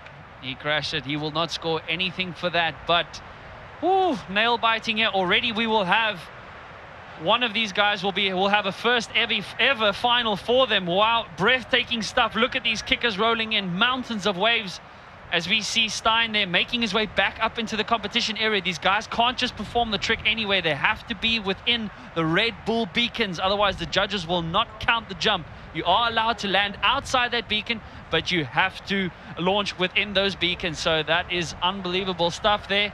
Here Lucas Cerruti looking to connect with another kicker. The riders are looking far out at the sea, trying to maintain their speed and looking for their takeoff spot. This is how they will manage their speed in order to take off with the kite fully powered and then edging into the wind up to the wave in order to fly as high as they can possibly go. This is big from Luca. He needs to land that. He covered Look at that a lot of strength. horizontal distance. Can Stein react to this though? There's still going to be more. I think it's a bit of a crash from Stein. So Lucas Cerruti getting that move down. Nothing can separate these two at the moment. Look at your screens. Only one thing can really separate them is the impression score. When I was looking just now, it looked to me like Stein landed a lot more of his moves, but we've just seen a crash as we see another move from Lucas Cerruti. He's trying to work that impression score now. Are we going to get the prize going? Are we going to get the champagne out for a South African in the final? Colin, I wouldn't want to say, but there's 20 seconds left of this semi-final still. Oh, nice Stino's signature move with a doobie loop border from the fin, and keeping it together. He wasn't That's his last trick. Look at if he lands this, it could be a tornado. Get that board back on your feet. Listen to he's landed into a steam train. I don't believe it. No way he's landing in the wave. The first kind of landing. Wow, the buzzer going. This is going to be down to the wire. Well, Colin, I mean, there is going to be a lot of South Africans that are going to be very angry with that wave if that is the difference. That wave is big. You're going to be in big trouble. Can you believe he landed on a wave? Here are the highlights, Ruben Lenton. I'm stunned. Here goes an amazing... I'm stunned. What's the Afrikaans for that moment? It was bleak.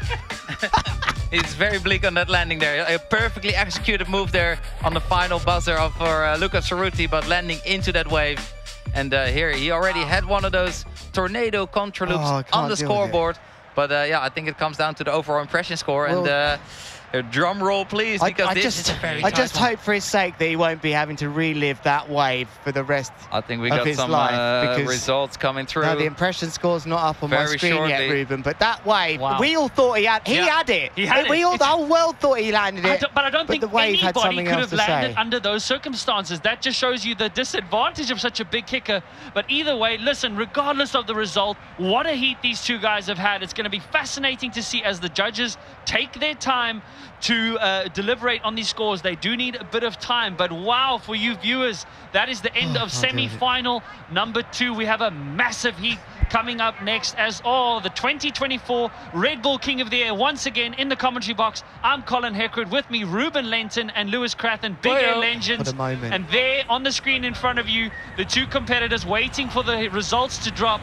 There's Stein in the yellow vest, and look at that sportsmanship. Yeah, it's nice to see. This is one of the biggest moments in your kiteboarding career. Here are the scores. South Africa have done it, finally into the final. Yes. Colin, over to you. I cannot believe it. Look at the elation there. We will have a first ever South African podium finish since the King of the Air found its way into the sport of kite surfing. Absolute elation here. Wow, galactic in terms of proportion there. Lucas Cerruti against all odds making his way, but an unbelievable effort there from Steinmull as well. What a heat, gents. There we go. History upon history at the 2024 Red Bull King of the Air. I'm stoked, boys. Sorry. What a vibe, what an energy here. The atmosphere is great. The action is building as we are moving to the last heat of the semi-finals here between Mark Jacobs and Andrea Principi. Both in top form, both very hungry to make it into that final. And yeah, I'm very curious to see what the boys will bring. You can see in weight that Mark Jacobs is quite a bit heavier than Andrea Principi, which is gonna be a little bit harder to get his height. But we know that Mark Jacobs got the power. Both champions then, both know what it takes to win the Red Bull King of the Air. Last time these two met, it was Andrea that won in the quarterfinals at the Red Bull Cold Hawaii. So he is the one that will have a little bit more confidence. But Mark Jacobs going flying into a mega loop, delayed back roll, kind of delayed with the ball off. Nice clean start for Mark Jacobs, and off we go again. Andrea Principi, you could hear him earlier on in the interview that he was just getting warmed up, and we have seen that from him before. Look at that. Getting the massive height, getting a massive contra loop.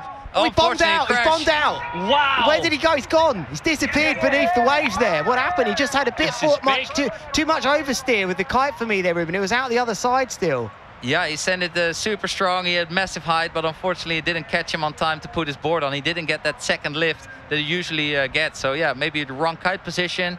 And that must give Mark Jacobs a very good feeling and actually a little bit of calm. But he's already back on his board looking to hunt a next trick here. Andrea Principi heading out to sea, spotting his takeoff spot, managing his speed, hopping over the waves as they come. I can't get over that steam train. Yeah, no, me neither. Look at that. There he goes. Is he going to gamble this one? Oh, through the lip. This is big. Spinning so fast against the rotation of the kite. That really looked... Oh, what a move. What a move. That was the lift he was looking for, the previous move as well. But here, Mark Jacobs answers right back with a contra loop of his own.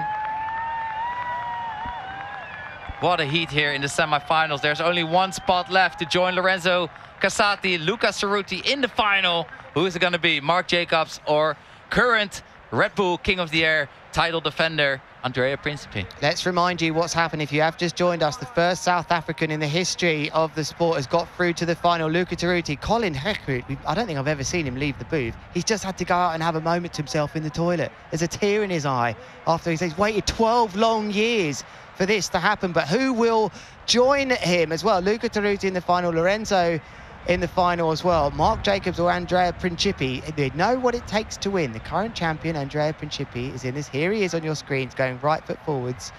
And Ruben, what did we see there? I have no clue. I was getting a bit distracted by the board spin, you know. It's like I had a block too, yeah. It's like three things that you have to watch out for. Of course, the way he loops the kite with the backhand or front hand, so it's a contra loop or a kite loop. Then which way he rotates, and then what he does with the board. So it's like three things we have to keep in eye during one of these moves. Yeah, it's there's another move. He's definitely in front rolls there, as Mark Jacobs in back rolls, I believe. It's definitely difficult to explain as commentators, those of you that don't kiteboard. Some of the things, well, the first thing I'm looking at is which way have they rotated to start with. It's either one way or the other, back or front roll. What have they done with the board and what have they done with the kite? So Mark Jacobs is in a back roll position here. He's got his left hand on the bar, which means it's a contra loop. And you think it was a front roll? No, it was a front hand, sorry. Front hand, sorry, okay. It can send you a bit dizzy, but you don't need to know all the ins and outs of the moves. What you need to look at really is how high they're going, and if you can spot it, where their kite is. The judges love to see the kite low in relation to the rider. They don't want to see it super high up in the sky, in the clouds. And we're going to see a big takeoff here, I think. Both of these riders were riding out to waves.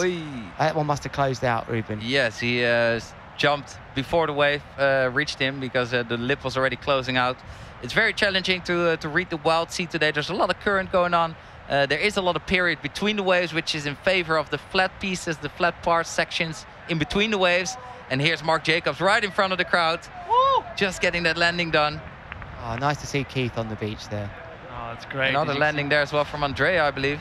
Or is he crashed? No, he's taken off. Now look at that massive takeoff here. A triple front roll, quadruple front roll, board of contra loop for Andrea Principi. And another one. Oh, 5 times rotating. Another 0.5. Stoked, absolutely stoked there. Andrea, the current king, making it difficult for the 2021 champion. Both of these guys fighting for that second crown. They want it so bad. Quick replay here of Mark. Left foot forward, Yeah, he didn't get. He's having to work hard. We spoke about the weights at the start of this one. That does come into play. Now the wind looking like it's come down a little bit. Mark didn't need this going into this semi-final, whereas Andrea seems to make those conditions work a bit better. So Mark Jacobs, we know that he has got the handle pass in the bag as well, with 3.5 minutes Andrea left too. Here in the third and final semi-final of the 2024 Red Bull King of the Air. Quick replay here from what we missed with yes. Oh, big double front roll. Board spin, contra loop with another front rotation. Oh, boys, we missed that one. That was He held on big, to that really well. So this is a great example there of Andrea Principi. Nice height, wasn't super low kite, didn't have such super surge to it, but it was another technical move for him, and that is really his strategy. He's got lots of technical moves. He does have the handle pass as well, as we've been saying. But just there was a shot of Mark we just saw there where the inside looked really windy. It did actually look stronger to the inside. Andrea getting some nice height on his jumps to the inside as well, but Mark looking a little bit more powerful throughout his tricks. And these boys have been training their handle passes, which is gonna come into play in this heat, I guess. Definitely. Mark Jacobs, he will be looking to add to that overall impression score. Andrea in the yellow vest from Italy, the current king, taking a quick look back at the clock tower. These riders are able to see on the judging tower how much time they have left in this heat. They will be knowing how much time they have and how they got to negotiate. Oh, big swell there. Mark Jacobs, not with such a big moves, but definitely putting a score on the board with landing this. And they are looking at the clock because they want to save the handle pass for as late as possible. Because once you crash that, there is big risks involved. Currently very close, 0.29 separating these riders, but they're about to get. He's got a lot of power in his board here for me, Andrea. I think the wind has come back a little bit into the stronger side. The handle passes are going to start to get exciting now because guys, they're going to come out. It's going to make or break their heat. It's going to add to their overall impression score big time. Mark Jacobs. Mark Jacobs crashing this one. Mark Jacobs needs one trick with a lot more height. He needs to get one with a lot of height and a low kite loop angle that can then drop away his 6.4 that he needs. Oh, it's been a while since he's been in a final, and you say Andrea throwing the hammer down. This is big. Rodeo, inverted front roll rodeo. Huge there from Andrea, boys. What a moment. That is big. He can't believe it himself. Into the 8-point range, definitely, maybe even 9. That was phenomenal there from the Italian. Love seeing the passion from this rider, Ruben. Wow. He is frothing, psyching, and this is showing why he is current Red Bull King of the Air champion, defending his crown. He doesn't want anybody to steal it from him. Look at this. Front rotation, taking the board off between his legs, fully inverted on that rodeo board off with a contra loop. So calm, wasn't he, on the way down? Absolutely. That was the changing moment in this heat for me. We've got still enough time for a handle pass. Will Mark Jacobs set up to come right foot forwards here? He jumps over that wave. Doesn't look to me like he's going to send one off one of these waves. He's got 35 seconds. Oh, he's going to send it. He's going to send it into a back roll. Contra loop, board off as well. I think he could have done with landing the move before, and that would have set him up for a handle pass. Will Andrea Principi go for an unhooked move, Ruben Lenton? I don't think so. I don't think he knows. To me, like his hands I don't think he needs it. I don't he think doesn't know that. Does he know that? No, I think he knows that he's winning. He's manifesting final energy here, and yeah, he's been showing some big takeoffs, a lot of speed throughout his moves. And we've got 5 seconds left in this heat. So Mark Jacobs. Oh no, I thought he was unhooked. No, this is not what he needs right now. I think he had to. He had no on the choice. buzzer, but let's see what the overall impression score will throw into the mix to make up the final heat score. But on another note, very, very exciting coming up, the women's final. Wow. History, history, history. But quick highlights there from the last semi-final. Andrea, I think, put the nail in the coffin with that rodeo board off contra loop at the end there. 8.18 that scored. Correct. And that actually gave him a 2-point buffer between him and Mark. So no matter what happens with the impression score, what a takeoff! What a shot! Wow. I questioned that angle earlier on, and now he's just proved me wrong. What a boomer! A bit more zoomed out just to catch the height of that jump, and he went so fast and so inverted into that trick. That was phenomenal. Was that in fast forward? No, well, he makes everything look in fast forward. This event seems to be in fast forward because we are already through the last heat of that semi-final in the men's open division, and we are getting ready for the women's final, the first ever women's final here at the Red Bull King of the Air 2024 in Cape Town between Zara Hugenrath, Francesca Mani and Pippa van Iersel, who have been training big air over the past years, and they have proved that they are top contenders. Oh, and absolutely exciting, waiting for what's coming up next. But here we have the results. Look at that, 8.18 on a top score for Andrea and a 7.76 impression score, 29.32 as opposed to 26.69. Mark Jacobs will be gutted, but Andrea showing why is the current king. I think he'll be happy though to get back up to the semi-finals, to prove like I've still got it. I can mix it with the big ones. We might well see him for a 10th King of the Air. 100%. This was his third semi-final, and also a third semi-final for Andrea. But Andrea through to his third consecutive finals at the 2024 Red Bull King of the Air. What a heat, gents. Mark Jacobs back to New Zealand by the sounds of it, and unfortunately, but the oldest guy on the fleet as well. We have seen a change in guards here with the next generation, totally demolishing here at the Red Bull King of the Air over the past 2-3 years, just combining so many tricks into one jump. And also the ladies have been, or the women, they have been stepping it up big time with contra loops, board offs, kite loops, rotations. They are combining it, and we are gonna see Francesca Mani taking on current world champion Zara Hugenrath. I'm neutral. And Dutchie Pippa van Iersel. This is between the Dutchies and the Brits. So Lou, who you got?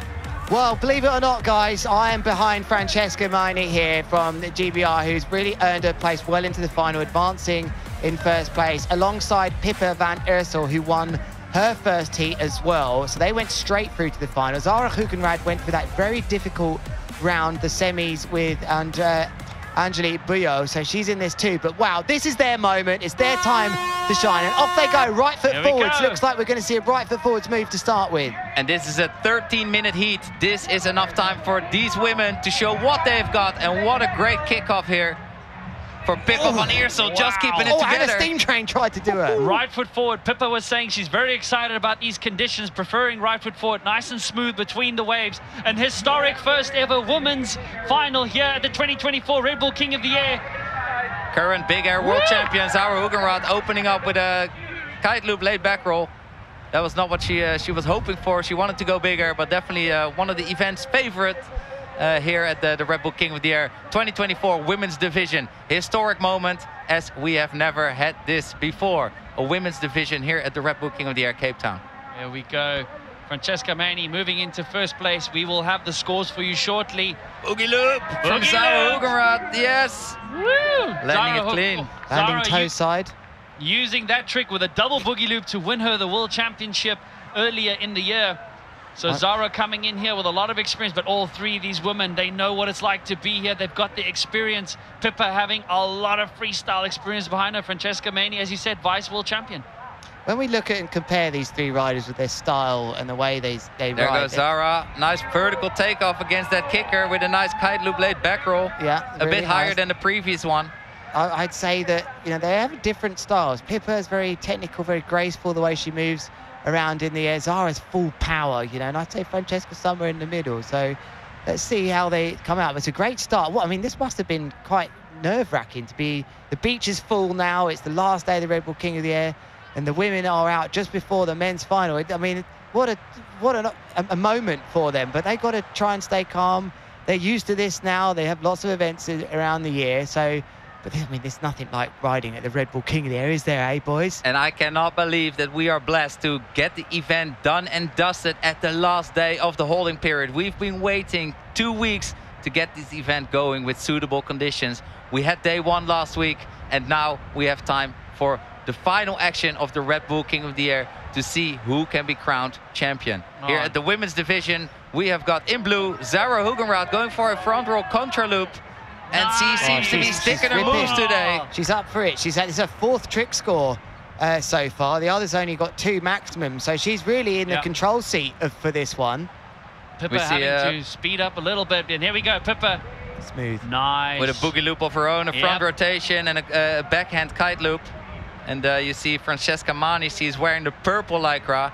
And here on screen we see Zara Hugenrath in the bluish lycra.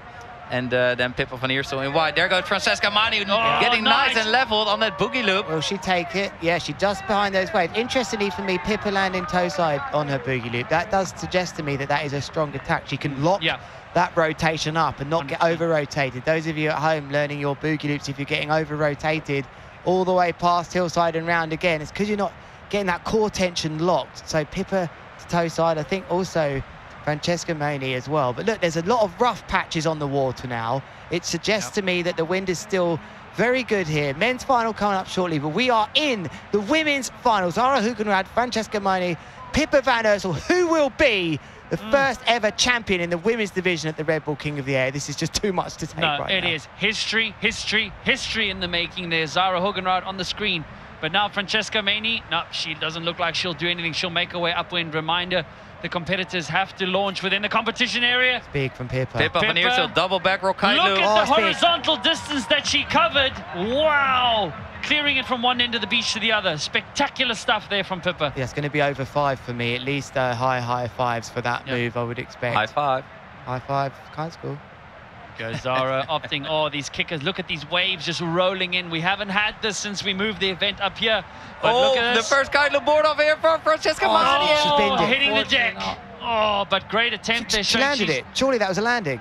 Behind the wave, yeah. What are you watching? Into submarine. Clean your eyes out. There's Pippa in the white rash vest. Zara, boogie loop, nice inverted there on the front rotation. She needs to start adding a little bit of variety and having repeated that trick, but again, keeping the scoreboard ticking. And remind you, it's a long heat. It's 13 minutes, and I've just had to look myself to think, hold on, 8 minutes left. We've had such quick heats today because they've been 8 minutes to speed things up with our time constraints. Now is a key moment to this heat. All the riders have got 3 tricks on the board. I wonder, this is where the real training of heats comes in. What's next? What should I do? Do I need to panic? She just had a crash there, Francesca, so yeah, that's very good. Oh, there's another move from Pippa van Eersel with a kite loop laid back roll.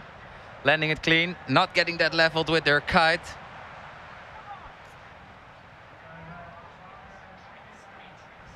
And look at the spectators here. As the sun is setting, we will be going right into the dark with the men's open final right after the women's division here at the Red Bull King of the Air 2024. Thank you so much for tuning in. You're here with me, Ruben Lenton, along Colin Heckroot and Lewis Crathern, commentating live from the booth here at Kite Beach.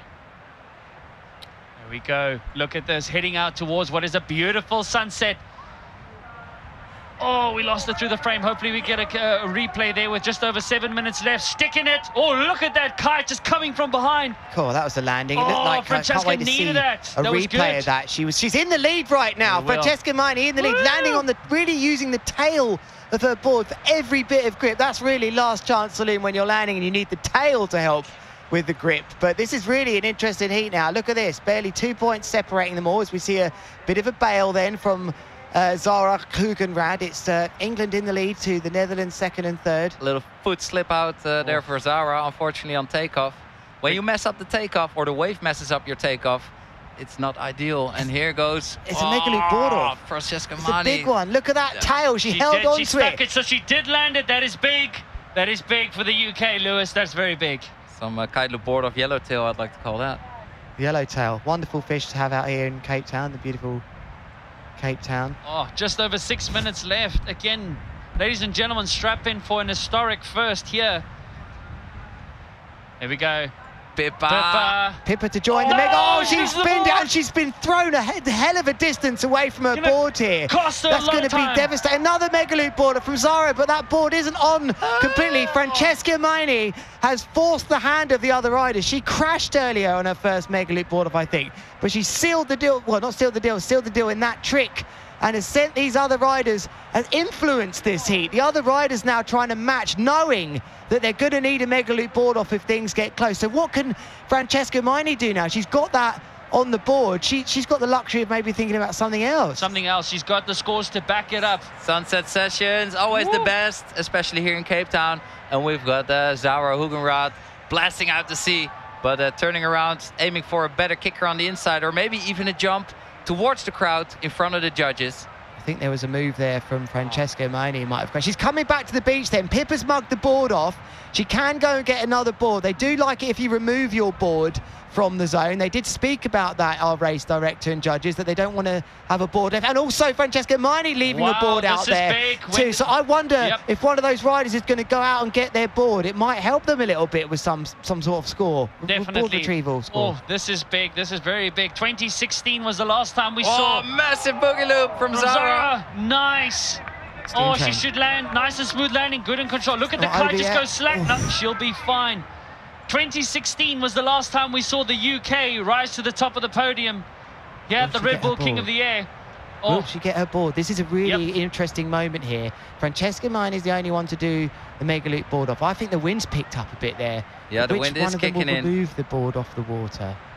Are they going to remove the board or just going to leave it? I think, you know, a moment like this, it's a tough one for the judges to enforce this. You're in your final. We want to see these riders pushing it. We wouldn't want to see that affect things, you know. Like the reason to explain to you at home is why they want these boards removed is because you could keep crashing and just keep dragging out and getting your board quicker. As we see, no, it is a bit of a hazard. They don't want to land on it. Yeah, exactly. It's a danger. Yeah, you cannot see it, and if you land full speed on someone else's board, or on your own board, yeah, it's not ideal. It can hurt. No, it can hurt a lot. They don't want to see people do themselves, but Zara looking in control here as she heads out. No, no, not enough. Wind just dying on her there, but she does need a 6.81. Pippa van Ursel needing a 7.55 with 3.5 minutes left. Here we see Pippa in the white vest. It looks like she's looking for a board if I judge by the speed that she... Yeah, there's her board. I think she should slow down. Francesca definitely showed the height and the power and the technicality all at once here in the final. And Zara has also showed some really nice moves already, but just missing a bit of technicality there. And hopefully she can line up some better tricks to take on Francesca Mani for that first place, because this is what it's all about. Taking home the crown here at the women's division at the Red Bull King of the Air 3 minutes remaining then as Pippa van Ursel crashing a boogie loop on the arm. She's getting hammered. She's come out as well, I think, there. Of course, she's managed to deal with that really well. So she's currently down in 3rd place. It's going to be hard for her to get back into this. This is a really interesting moment in the finals. I don't believe any of these two will know where they are at the moment. Here, look at Francesca Mani heading out, timing this kicker perfectly. Of the other riders. And then going through the air, missing it. Oh, big bomb out. Hitting the deck. Almost landing on the camera, but... They're all pushing it here. They're all pushing it. They can sense the end is in sight. They're all trying to push it. It's what we want to see in the big air, extreme discipline, to really fight for the title here. Are we going to see a replay of the World Tour finals between Zara and Francesca Mani, where Zara took it in the dying minutes of the final earlier in the year? Are we going to see a repeat of that? Zara needing a 6.81. Look at the caddy helping Pippa van Ursel back up win, but Francesca's got her board back, heading in right foot forward. Oh, there goes Zara at the back. Mega Loop board if she can. No, she loses it. She's still got some time. But she needed that. She needed it big time. In the dying minutes of the final, that's not what Zara hoped for. She wanted to land that trick and be a little bit closer there to Francesca Mani. But has she done enough in terms of overall impression score? No, well, we have to remember that it's likely going to go down to that if it stayed that way, as that must be Francesca sensible for me. That is sensible riding now. You've done your biggest move, and let's remind you what that is at home. It's a kite loop board off. It's scoring 7.1 at the moment. It's the highest scoring move in this final for Francesca. She's got 1 minute and 20. She doesn't have as many landed tricks as Zara Hugenrad right now, though. However, she does have the Mega Loop board off, which they will remember. They'll remember that impression score. If she can just load up with a couple of basic moves here, it might be redemption, Colin, for what we saw in Gran Canaria, where she had one hand on the World Championship. It was taken from her in the dying seconds by an incredible double loop move from Zara Hugenrad. But could this be the redemption that you speak of? Look at this. This is big. Oh, she wanted to do the board off. She's still got time, less than a minute left. That will add a little bit, but she looking at her watch. Look at that. Another right-hand watch, Lewis. So, correct. Yeah. Oh, wow. This is nail-biting. She can do it. Zara can do it. She's got the skill to do it. She's got the experience to do it. This is huge in our first ever women's final. Well, that win looks like it's up. Pippa coming right foot forwards. I think she's loading up her move, but we're on board here with Zara. Yeah, nice cut. No, wasn't what she wanted. Feeling it. She's got another chance, though. She's going to land and be forced into one more chance. But what is Francesca going to do? I don't know, Lewis. She needs to come in right foot forward before heading back out to Robben Island. No, I don't know if... Oh, big from Pippa. Mega loop, late back roll. Nice horizontal distance travel. Switch as well. It's her left-hand side. That's a nice move for Pippa. Oh, on the buzzer. Zara throwing a... Oh, crash. But we didn't see what Francesca done. I'm sure she would have done a final move there. It was a crash. It's coming up, I think, on my scores here. I wonder if Pippa... Did she do enough to get further up there with that switch move? But here are the highlights. This was the move that we're talking about. Oh no, that was the first. Sorry, that was the first attempt. But she went and repaired the damage on that move, and that took some real courage. Definitely psychologically to come back from that crash. But Zara really giving it her absolute all. It looks like we might be in for a reverse of the Gran Canaria results, but the first ever women's final done and dusted. There's a wonderful shot of the judging tower as we anxiously await a first ever historic result here. The winners will be on the beach, and as they await for the results, what a great shot there. There's our contest director, Sergio. Look at the discussions going down there as the team analyzes the wind, analyzes the results just to see where are we heading further here. But look at that shot with the iconic Table Mountain judges having the best seat in the house, boys. Go on, Robin. So the top 3 highest scoring tricks, accompanied by a 4th overall impression score, making up the final score here at the final of the women's division at the Red Bull King of the Air. Is it going to go Netherlands' way, or is it going to go to the Brits? I need a stat, Colin. Is it just 3 times that, just 3 times that the Netherlands have claimed the victory here? 3 times? Is it 3? That's the highest scoring country. Probably got 3, right? With Kevin. Appearances, wins. Correct. Are we about to equal that? Are we about to equal that? 2 from Azza and 1 Francesca, boys. Are we about to equal that? Are we counting Hawaii as well in 2005? Then? No, Cape Town legs. Cape Town. Stop it with that stuff. We're always talking ladies about. And gentlemen, we have a clash of stats here in the commentating booth. Look at that shot as the sun has set on a beautiful, spectacular day, and there you have it. The UK ascending to the podium in a first ever. Wow, Lewis. Oh, yes. Congrats, Lou. It's back. Thank you, Francesca guys. Mani really stepping it up here in these wild conditions here in Cape Town at Kite Beach. Phenomenal conditions for a big air kiteboarding event. The most prestigious kiteboarding event in the world. Now with a women's division who absolutely put on a show for us. Thank you so much, and congratulations, Francesca, Zara and Pippa. Thank you so much. What a spectacular display for all you women watching from around the world. Be inspired to be a part of this incredible sport. It is for all of you of all ages. And there we have Francesca Maini, absolutely And what she would have gone through, Colin, in Gran Canaria. You are the winner of the 2024 Red Bull King of the Air. How does that feel? How does that feel? I honestly didn't think I won. I crashed so much at the end and I was like, oh, I don't have it, but I'm so happy that I won. Enjoy this moment, savor it, you deserve it, congratulations. Wow, ecstatic emotions, raw emotions there as the UK ascends to the top for the 3rd time. I mean, she was in her hands reading Gran Canaria. Circus going on. She only had to do a trick just to force Zara's hand in Gran Canaria, and that was going to live with her. But I'm so happy for her that she's been calm and focused, and she got over that so well. Like, what a moment this for everybody back home. Blimey, was that a kite loop? She's not done with this event. It's okay, you don't have to do it anymore. So for everyone back home in the UK who's waited a long time since Aaron's last victory, what a moment that maybe we didn't see coming. Boy, this is wonderful. I don't know what to say. Back of the net. History here. Again, those of you who have joined us, it's a little late, but we have finished the historic women's final here. There are the 2 women congratulating one another here. Wow, well done to Francesca Maini. Well done to the UK. There we go. Look at that. Iconic scene here. These pictures will be online for years to come. And here we go. Moving on to the Open Division Final. Look at it, gents. 2024 Open Division Final. 2 finalists from last year and newcomer Luca Cerruti. But, oh, boys, mouth-watering, strap in. It's showtime, baby. Here we go with the final between Lorenzo Casati, absolute event favorite, taking on Luca Cerruti, who has got the home ground energy, the hometown crowd cheering him on live from the beach. And then Andrea Principi, who has been showing some phenomenal riding. It's going to be a banger of a heat, guys. Are you guys ready? Yep. I am ready. Now, Luca Cerruti, obviously, you know, doing amazing to get to this final, South African for the first time. Here's a stat for you. Andrea has not beaten Lorenzo all year. No time for stats here. Time for action. Oh, Lorenzo, not with an ideal takeoff, but still making the most of it. With a nice kite loop back roll, board off from the fin to open things up with. Ruben, there's always time for stats. Always time for stats. Mate, time for bangers. Ladies and gentlemen from around the world, strap in for the final in the Opens division of the 2024 Red Bull King of the Air, coming to you live after sunset in the beautiful city of Cape Town, Kite Beach, the kite surfing mecca of the world.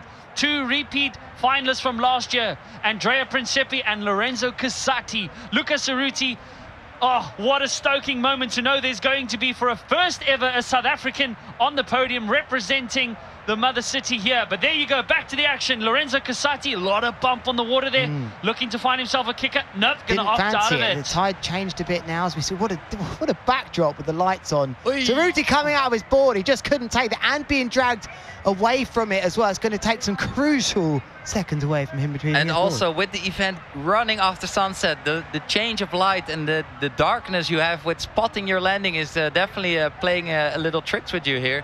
So it is, yeah, really challenging out there. Yeah, very challenging, especially when you lose everything in a Look at this, Andrea Principi with a classic full-speed takeoff. Oh, yeah. Double front rotation, contra loop there, that's big. Nice. Andrea definitely heading in strong into the seat. Casati responding with a board spin, mega loop. Very nice, very nice. Here we go. 13-minute heat in total to see who will ascend. Both Casati and Andrea aiming for a second crown. A lot on the line here, a lot to play for. Luca eyeing out, oh, very wise. It looks like he was just looking out towards Robben Island and seeing there's not much happening there. But Andrea bombing down with a 6.28. Our South African Luca Cerruti taking on 2 Italians, 2 former Red Bull King of the Air champions, and actually current defending champion, current defending king, Andrea Principi. Definitely keen to hang on to his title and his crown. It's nice to see the crowd down there rooting for Luca Cerruti. Yep. Oh, there we go. Casati not getting the lowest aggressive kite angle, but good amount of height that's going to add to his overall impression. He's happy with that. Get the stoke, get it running. Just keep spreading it at hashtag King of the Air as we see the current king launching for the skies.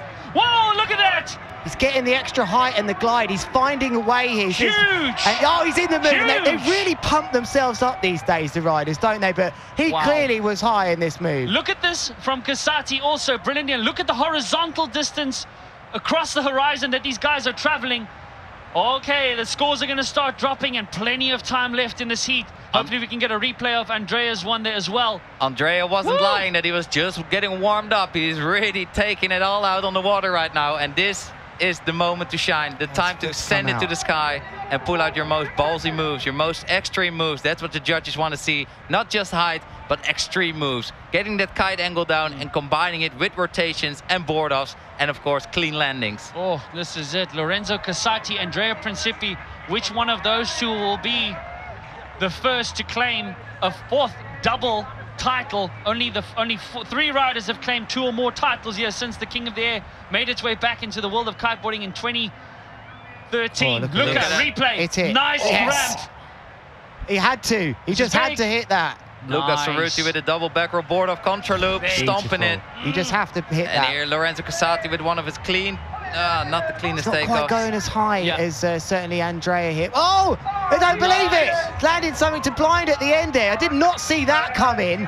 Andrea punching the air again as we see a takeoff just behind him. This is getting crazy. Hey, the boys are throwing down. I don't want to be a judge on this one. Listen to the local crowd go berserk. Hanging on here till after sunset at the iconic Kite Beach. Wow, Luca Cerruti, right foot forward. Ladies and gentlemen, the finals in the open division of the 2024 Red Bull King of the Air. Woo, here we go. Really pushing it to the end of the daytime here on the last day of the waiting period with some spectacular big air conditions.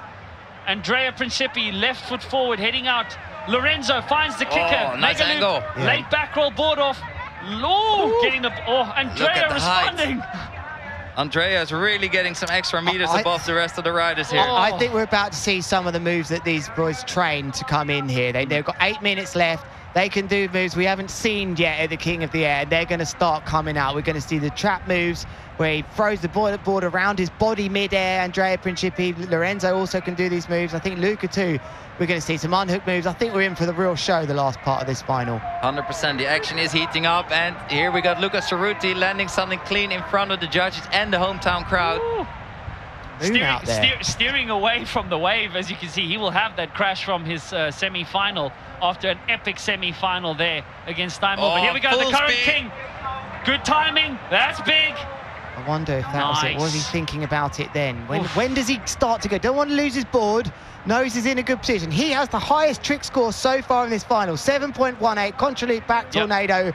Board off. Will he be being told that on the beach? I think so. He'll be just going up to the sand.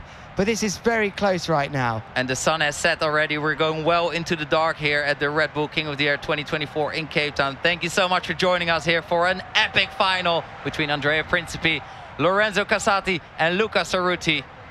Oh, this is historic. Maybe Lorenzo will turn around. Look at the wind just pushing up the face of that kicker. Oh, what a shot there. It'll be nice to get a replay of what Cerruti did there. Great kite control. Oh, he's going to hang on. Devastator, no! That is big. That is big from Cerruti. Oh, he did right foot forward. The wind just completely fading on him. And then it overflew. He landed there with lots of speed forward. His kite flew over him and landed. And I think a bit of a Hindenburg over his head. So that's big trouble. There goes Andrea. Not super powered with the kite through the zone, but it's a contra-loop nonetheless. As we see, Lorenzo's going to crash that one. He's got the advantage over to Andrea now. But he bombed out on that one. That is close. Lorenzo Casati needing a 7.21. He can do it, but Andrea is just going trick for trick. Replay here. Hitting off the kicker. Bang. Lorenzo. Oh, what a move. Unfortunately, didn't land that. That was an amazing doobie loop tic-tac. Have you seen Lorenzo unhook before? Because I saw Andrea actually train it, and he might need it in this he done it final. In the first round. Yeah. He did do it. So, interestingly, he didn't score super high for that sort of blind. It wasn't really that so much of a blind landing, though, for me, that one for Lorenzo. It was like a last-minute 360 at the end. Meanwhile, on the inside now, working right foot forwards is Andrea Principi. I'll be happy with that landing. It's not going to be one of his highest 3 trick scores, but it will be one firmly in the mind of the judges for the overall impression score. Oh, Luca Cerruti there flying through the screen as well. Trick for trick. Just over 5.5 minutes left. 5.5 minutes left. The wind playing interesting tactics here. Casati with a nice tic-tac. Tic-tac boogie loop. And a that's big. Doobie loop. Very big. He had a low kite angle. Andrea responding.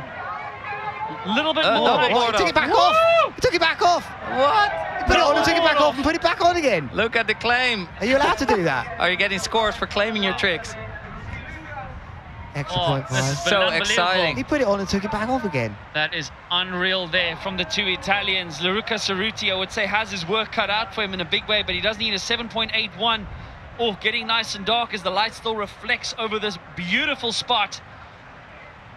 Lorenzo Casati, no, he'll stop and come around as the ocean kind of flattens out a little bit on him. It's like my wife, unsure what to wear on a date night. On, off, on, off. Date night, you still do that? You have 2 kids, right? Of course we do. Okay, yeah, mandatory date nights every week, right? Andrea Principi heading in right foot forward. Look at this. He is adding to the overall impression score as he comes in right foot forward. It'll be interesting to see if he does do something.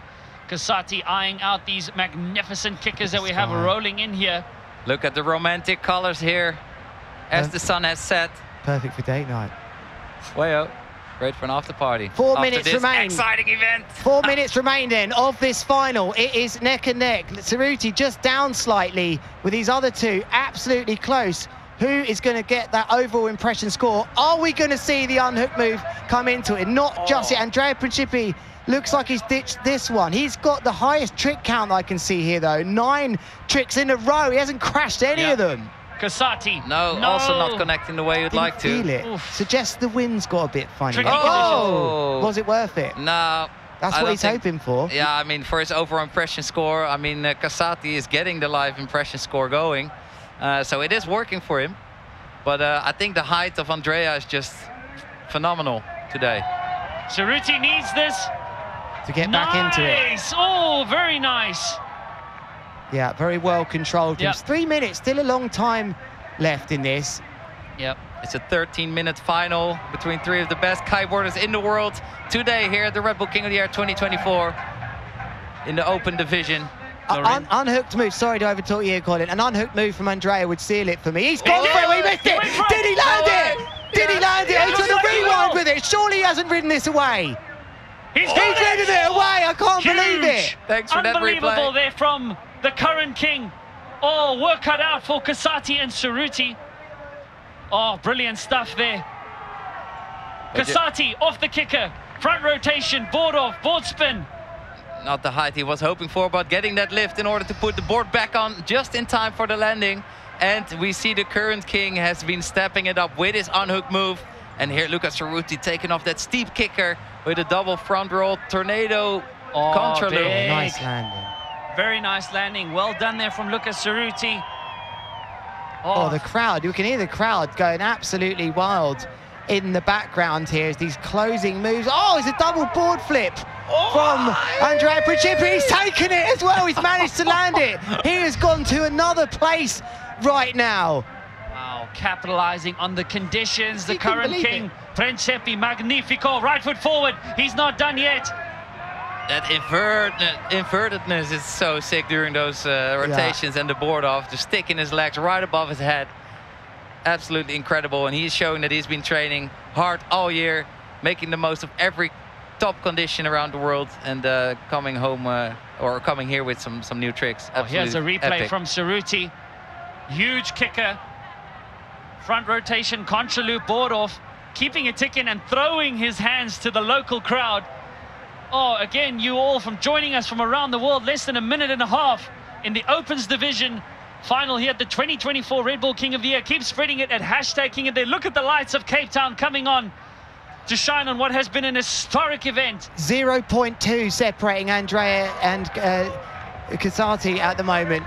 What's he got for us? He's just running out of steam a little bit. But for me, if it stayed that close, that unhooked maneuver from Andrea is still, printed in my mind firmly at the forefront, and I believe it will be for the judges too. However, there is a minute left. What a time it would be for Lorenzo to do one. Do something, yeah. Lorenzo just missing some height if you compare it to the height of Andrea Principi, but definitely getting a better kite angle. So that's why they are that close. And it all comes down to that overall impression score here in the final of the Red Bull King of the Year. Oh, we needed that move from Andrea. Cerruti, not holding the landing. Oh, as it was difficult there for him to hold it together as the wind playing tricks on the guys here, but they are making the most of it. Andrea really stomping it out, less than 30 seconds. Unhook maneuver from Kasati. He's done one. He's got a handle. No, I don't believe it. He had one. He had one too. Lorenzo Kasati and Andy Rubens walked back in here, walking out to his prize give, and he can't believe it. An unhooked maneuver from Lorenzo Kasati. We didn't see what Andrea did. It looks like a crash. A dangle pass from Lorenzo. Wow, this could change everything. Unbelievable scenes with 3 seconds left and one more move as well. Will he land backwards? Oh, I can't deal with that. What a final, Colin. I was not expecting that. That was the first ever in his third King of the Air appearance that Kasati went for the unhook maneuver. It was not as high as Andrea's, but it'll be fascinating to see what the impression score does. What a heat. Lewis, we have come to the end of what has been an historic King of the Air. Unbelievable. Raw emotions. I'm exhausted. Where do we start, Colin? The first South African in the final. The women's division was absolutely outrageous. It was all the drama that we had through multiple weeks again, but here are the highlights from this final, and it's his Luca Cerruti with a contra loop board off there to open things up at the start. And look at the color of the sky. The lights are on in the background. Andrea Principi with a very delayed front row inverted board off as well. Coming right foot forward on the inside is Luca Cerruti here, who I think is going to have to settle for third for me in that final. I think so. I agree with you, Lewis, but it was an unbelievable final. Look at the difference in lighting from the start of the heat to the end of the heat. It's literally live. But there was Lucas Cerruti in his first ever final appearance, really putting it down and giving the South Africans a lot to be proud of. But Andrea and Kasati, unbelievable what they did with the conditions. Historic kickers over here and just making the most of the conditions to give us a spectacular display of big air kiteboarding. Lewis, oh man, you like it. You like it a lot. I'm just so impressed with what the riders. These are lovely shots with this lovely contrasting backdrop. We're actually getting to see really nicely the detail behind moving the board behind their back. There was a double flip from Andrea, who couldn't actually believe he landed that as well. I mean, they might underscore that slightly with a bit of a butt check. There is, look at that. There is the scene there looking at the famous lion's head to the right-hand side of Table Mountain, and it almost looks like everyone's ready to go to bed, but not just yet. There is Andrea Principi with his mum, such a supporter of him, and this one is going to be so close to call, but as I said, I think it might be the two Italians edging it in first and second. Definitely. Agree with you, Lewis. Definitely Italy will rise to the top yet again here at the Red Bull King of the Air. But as you can see, the emotion's slightly different this year compared to last year. Andrea knew he had it last year, but now they'll be waiting. The judges will be taking their time as daylight has faded in on us here. But energy and emotions and history has not. Oh, for those of you who have not visited this historic Cape Town destination as a tourist, oh, please book your tickets and head on down. Look at those emotions there. As you just heard Andrea Principi from Italy saying, Papa, Mama, so magnifico there from him as he finds himself. He and Casati, third consecutive finals for these guys. What a performance. Pretty impressive. Which one of them will take home the double title? I mean, I'm going to go out there and say I don't think there's been a closer break between two riders. Of course, we can't count out Luca Turuti, but looking at his total score between three tricks, it is down by around 3 to 2.5 to these two Italians on your screen. Andrea Principi, the current champion from last year, and perhaps for him, he's had to live through this year, only getting into the semi-finals, people questioning his ability, but this is the place that he owns. Yep. He is the current champion, and he demonstrated at this event just why he is the current champion. I think he had unfinished business with this year, and boy, did we see a performance from him. No, he did. He pulled out. Last year, statistically, Lorenzo was leading stats-wise all the way up into the finals, and then Andrea just blew it out of the bag, boasting the first ever 3 9-point tricks in last year's final. So he knows what it takes to win in a final, even if he kind of hides behind the shadows for the time leading up to it. But there you can see still waiting anxiously for the results to appear. But wow, what scenes we've seen. Oh, Lewis, again, look at that shot. I love how he's still got his kite at this guy. Remember, he can land his kite here. He's just, is he getting another board? Is he going out for a moment? Victory lap. It's going That's out always for my dream, was to just go straight out to the sun. Sorry, can't do the podium yet, either side. But obviously I didn't stand there. I think you have to win it to do that. Well, but Lewis, interestingly enough, the trick count from Andrea versus Principi. What do you have there? So many. I mean, 14 each.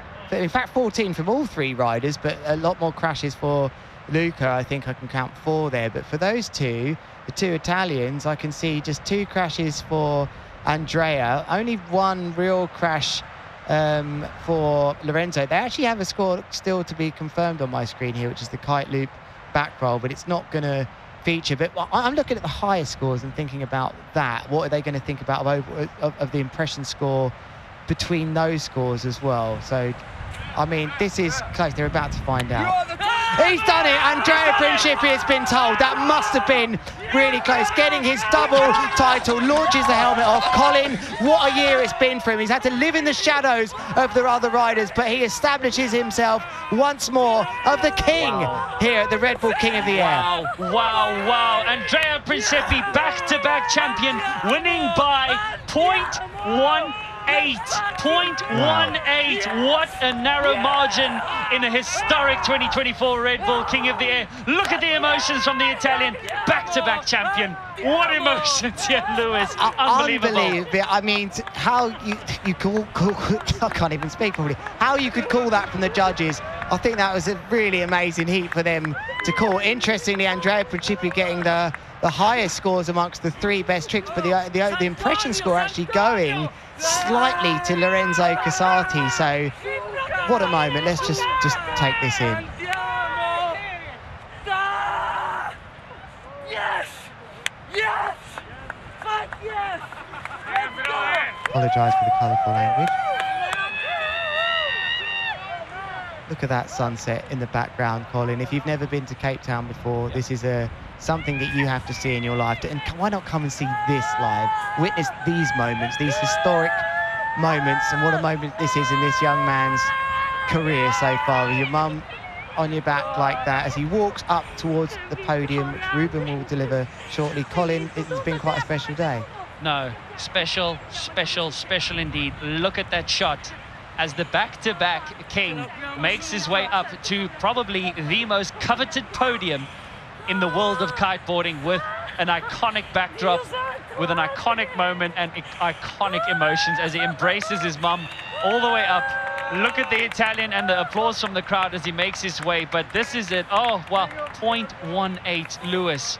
What a margin. What a margin. Yeah, and let's go back to that dangle pass. Let's go back to that handle pass that Andrea pulled out there. Slightly higher, slightly more aggressive, horizontal distance. Yeah, it was scored a 6.27 compared to the 5.36 from Lorenzo. But Lorenzo, you mentioned a moment there where Andrea came back at the dying seconds last year. Yes. This time it was Lorenzo that came back and threw that unhooked pass that we never saw was coming. I can't stop going on about how it's about completing the most overall rider. Yeah. Kiteboarding and big air is about who can do things hooked in, unhooked, firmly. I believe in that, and we've seen that today yet again. So I think that is the mystic move of the day, perhaps being announced, and I think we need to let Ruben flip the board and it came back to me. Nice description. Like magic. Thank you so much, brother. Woo! All right, now without further ado, we're moving on to the winners of the women's division here at the Red Bull King of the Air. In third place, from the Netherlands, Pippa van Iersel.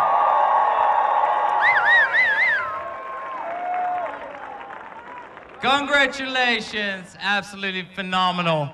And in second place, Zara Hogerath. Congratulations, Zara and Pippa. But give it up for your King of the Air Women's Division, Francesca Mani! Let's go! Yeehaw!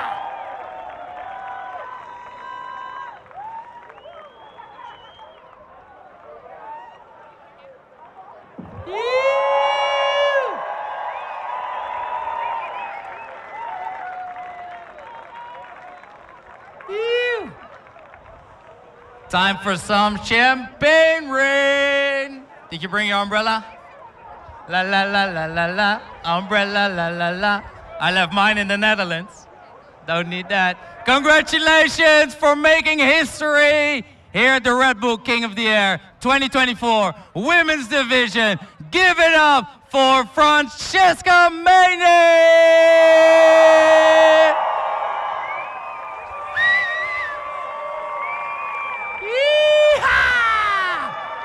Who's thirsty? Wow, wow, wow, wow, wow. What an action. Absolutely phenomenal. Thank you so much. What does it mean to you to make history at the Red Bull King of the Air Women's Division, Francesca? Oh my God, it means so much. I was dreaming about this, and I'm just so stoked. It feels unreal, and yeah, it's amazing. It's so good. It's insane. Hard work pays off. Anybody you want to thank? My family, everyone in my family, the North and Mystic team, and just, everyone, all my friends, everyone. Thank you so much for all the epic action, and I can't wait to see more of it. Thanks for making history. Woo! Give it up one more time.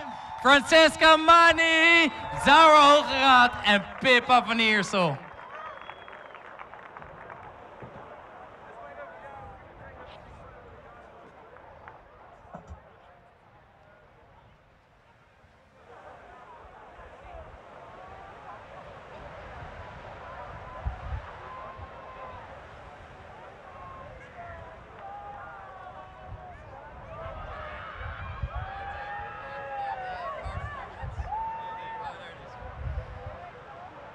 And there we go.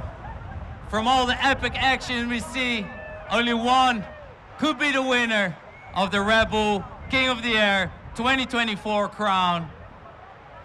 And thank you so much for all the epic action and for taking the first podium for South Africa. Give it up for Luca Cerruti! Yeah, boy! Yeehaw! Congrats, bro. Woo! What an energy, what a vibe. Woo!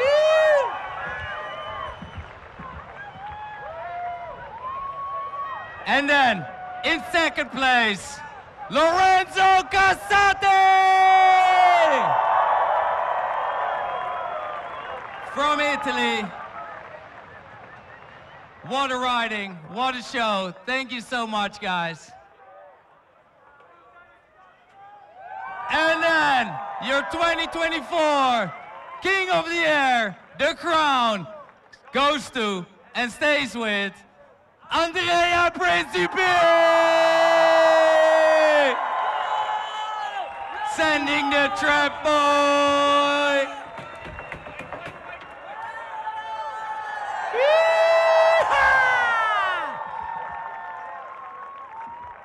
Thank you so much for the show. Absolutely pushing it in these wild and challenging conditions today.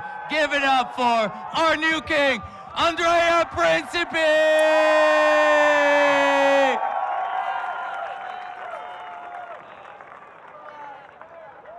Champagne rain, please. Celebrate good times, come on. Give it up for Luca Cerruti, Lorenzo Casati, and Andrea Principe! This is the Red Bull King of the Air 2024 in Cape Town. Woo! Taking great care of the mask. This is not your first mask, but your second mask. What an epic performance from you, Andrea. How did you do it? Man, it's just, insane. Once maybe it's luck, the second one, I don't know, But to be honest, I'm not the real winner, man. My parents are the real winner this time, man. And all my family that was supporting me since ever, in the bad and in the good time, always there, That to me are the winner, the real one, man. Thanks. One more time, big up for these guys. Massive congrats, legends. Woo! Phenomenal, legend, bro. Thank you so much, guys. What a show, all the way into the dark, well after sunset. You guys stay with us, and this is what it is. This is the party of the Red Bull King of the Air 2024 in Cape Town! Wow. Wow, James, what an historic moment. Lewis, the end of an amazing day of big air kiteboarding. What have we got to say? I've almost lost the words. Well, lovely to see that incredible moment. South Africa on the podium for the first time with Luca Cerruti, the women's division as well.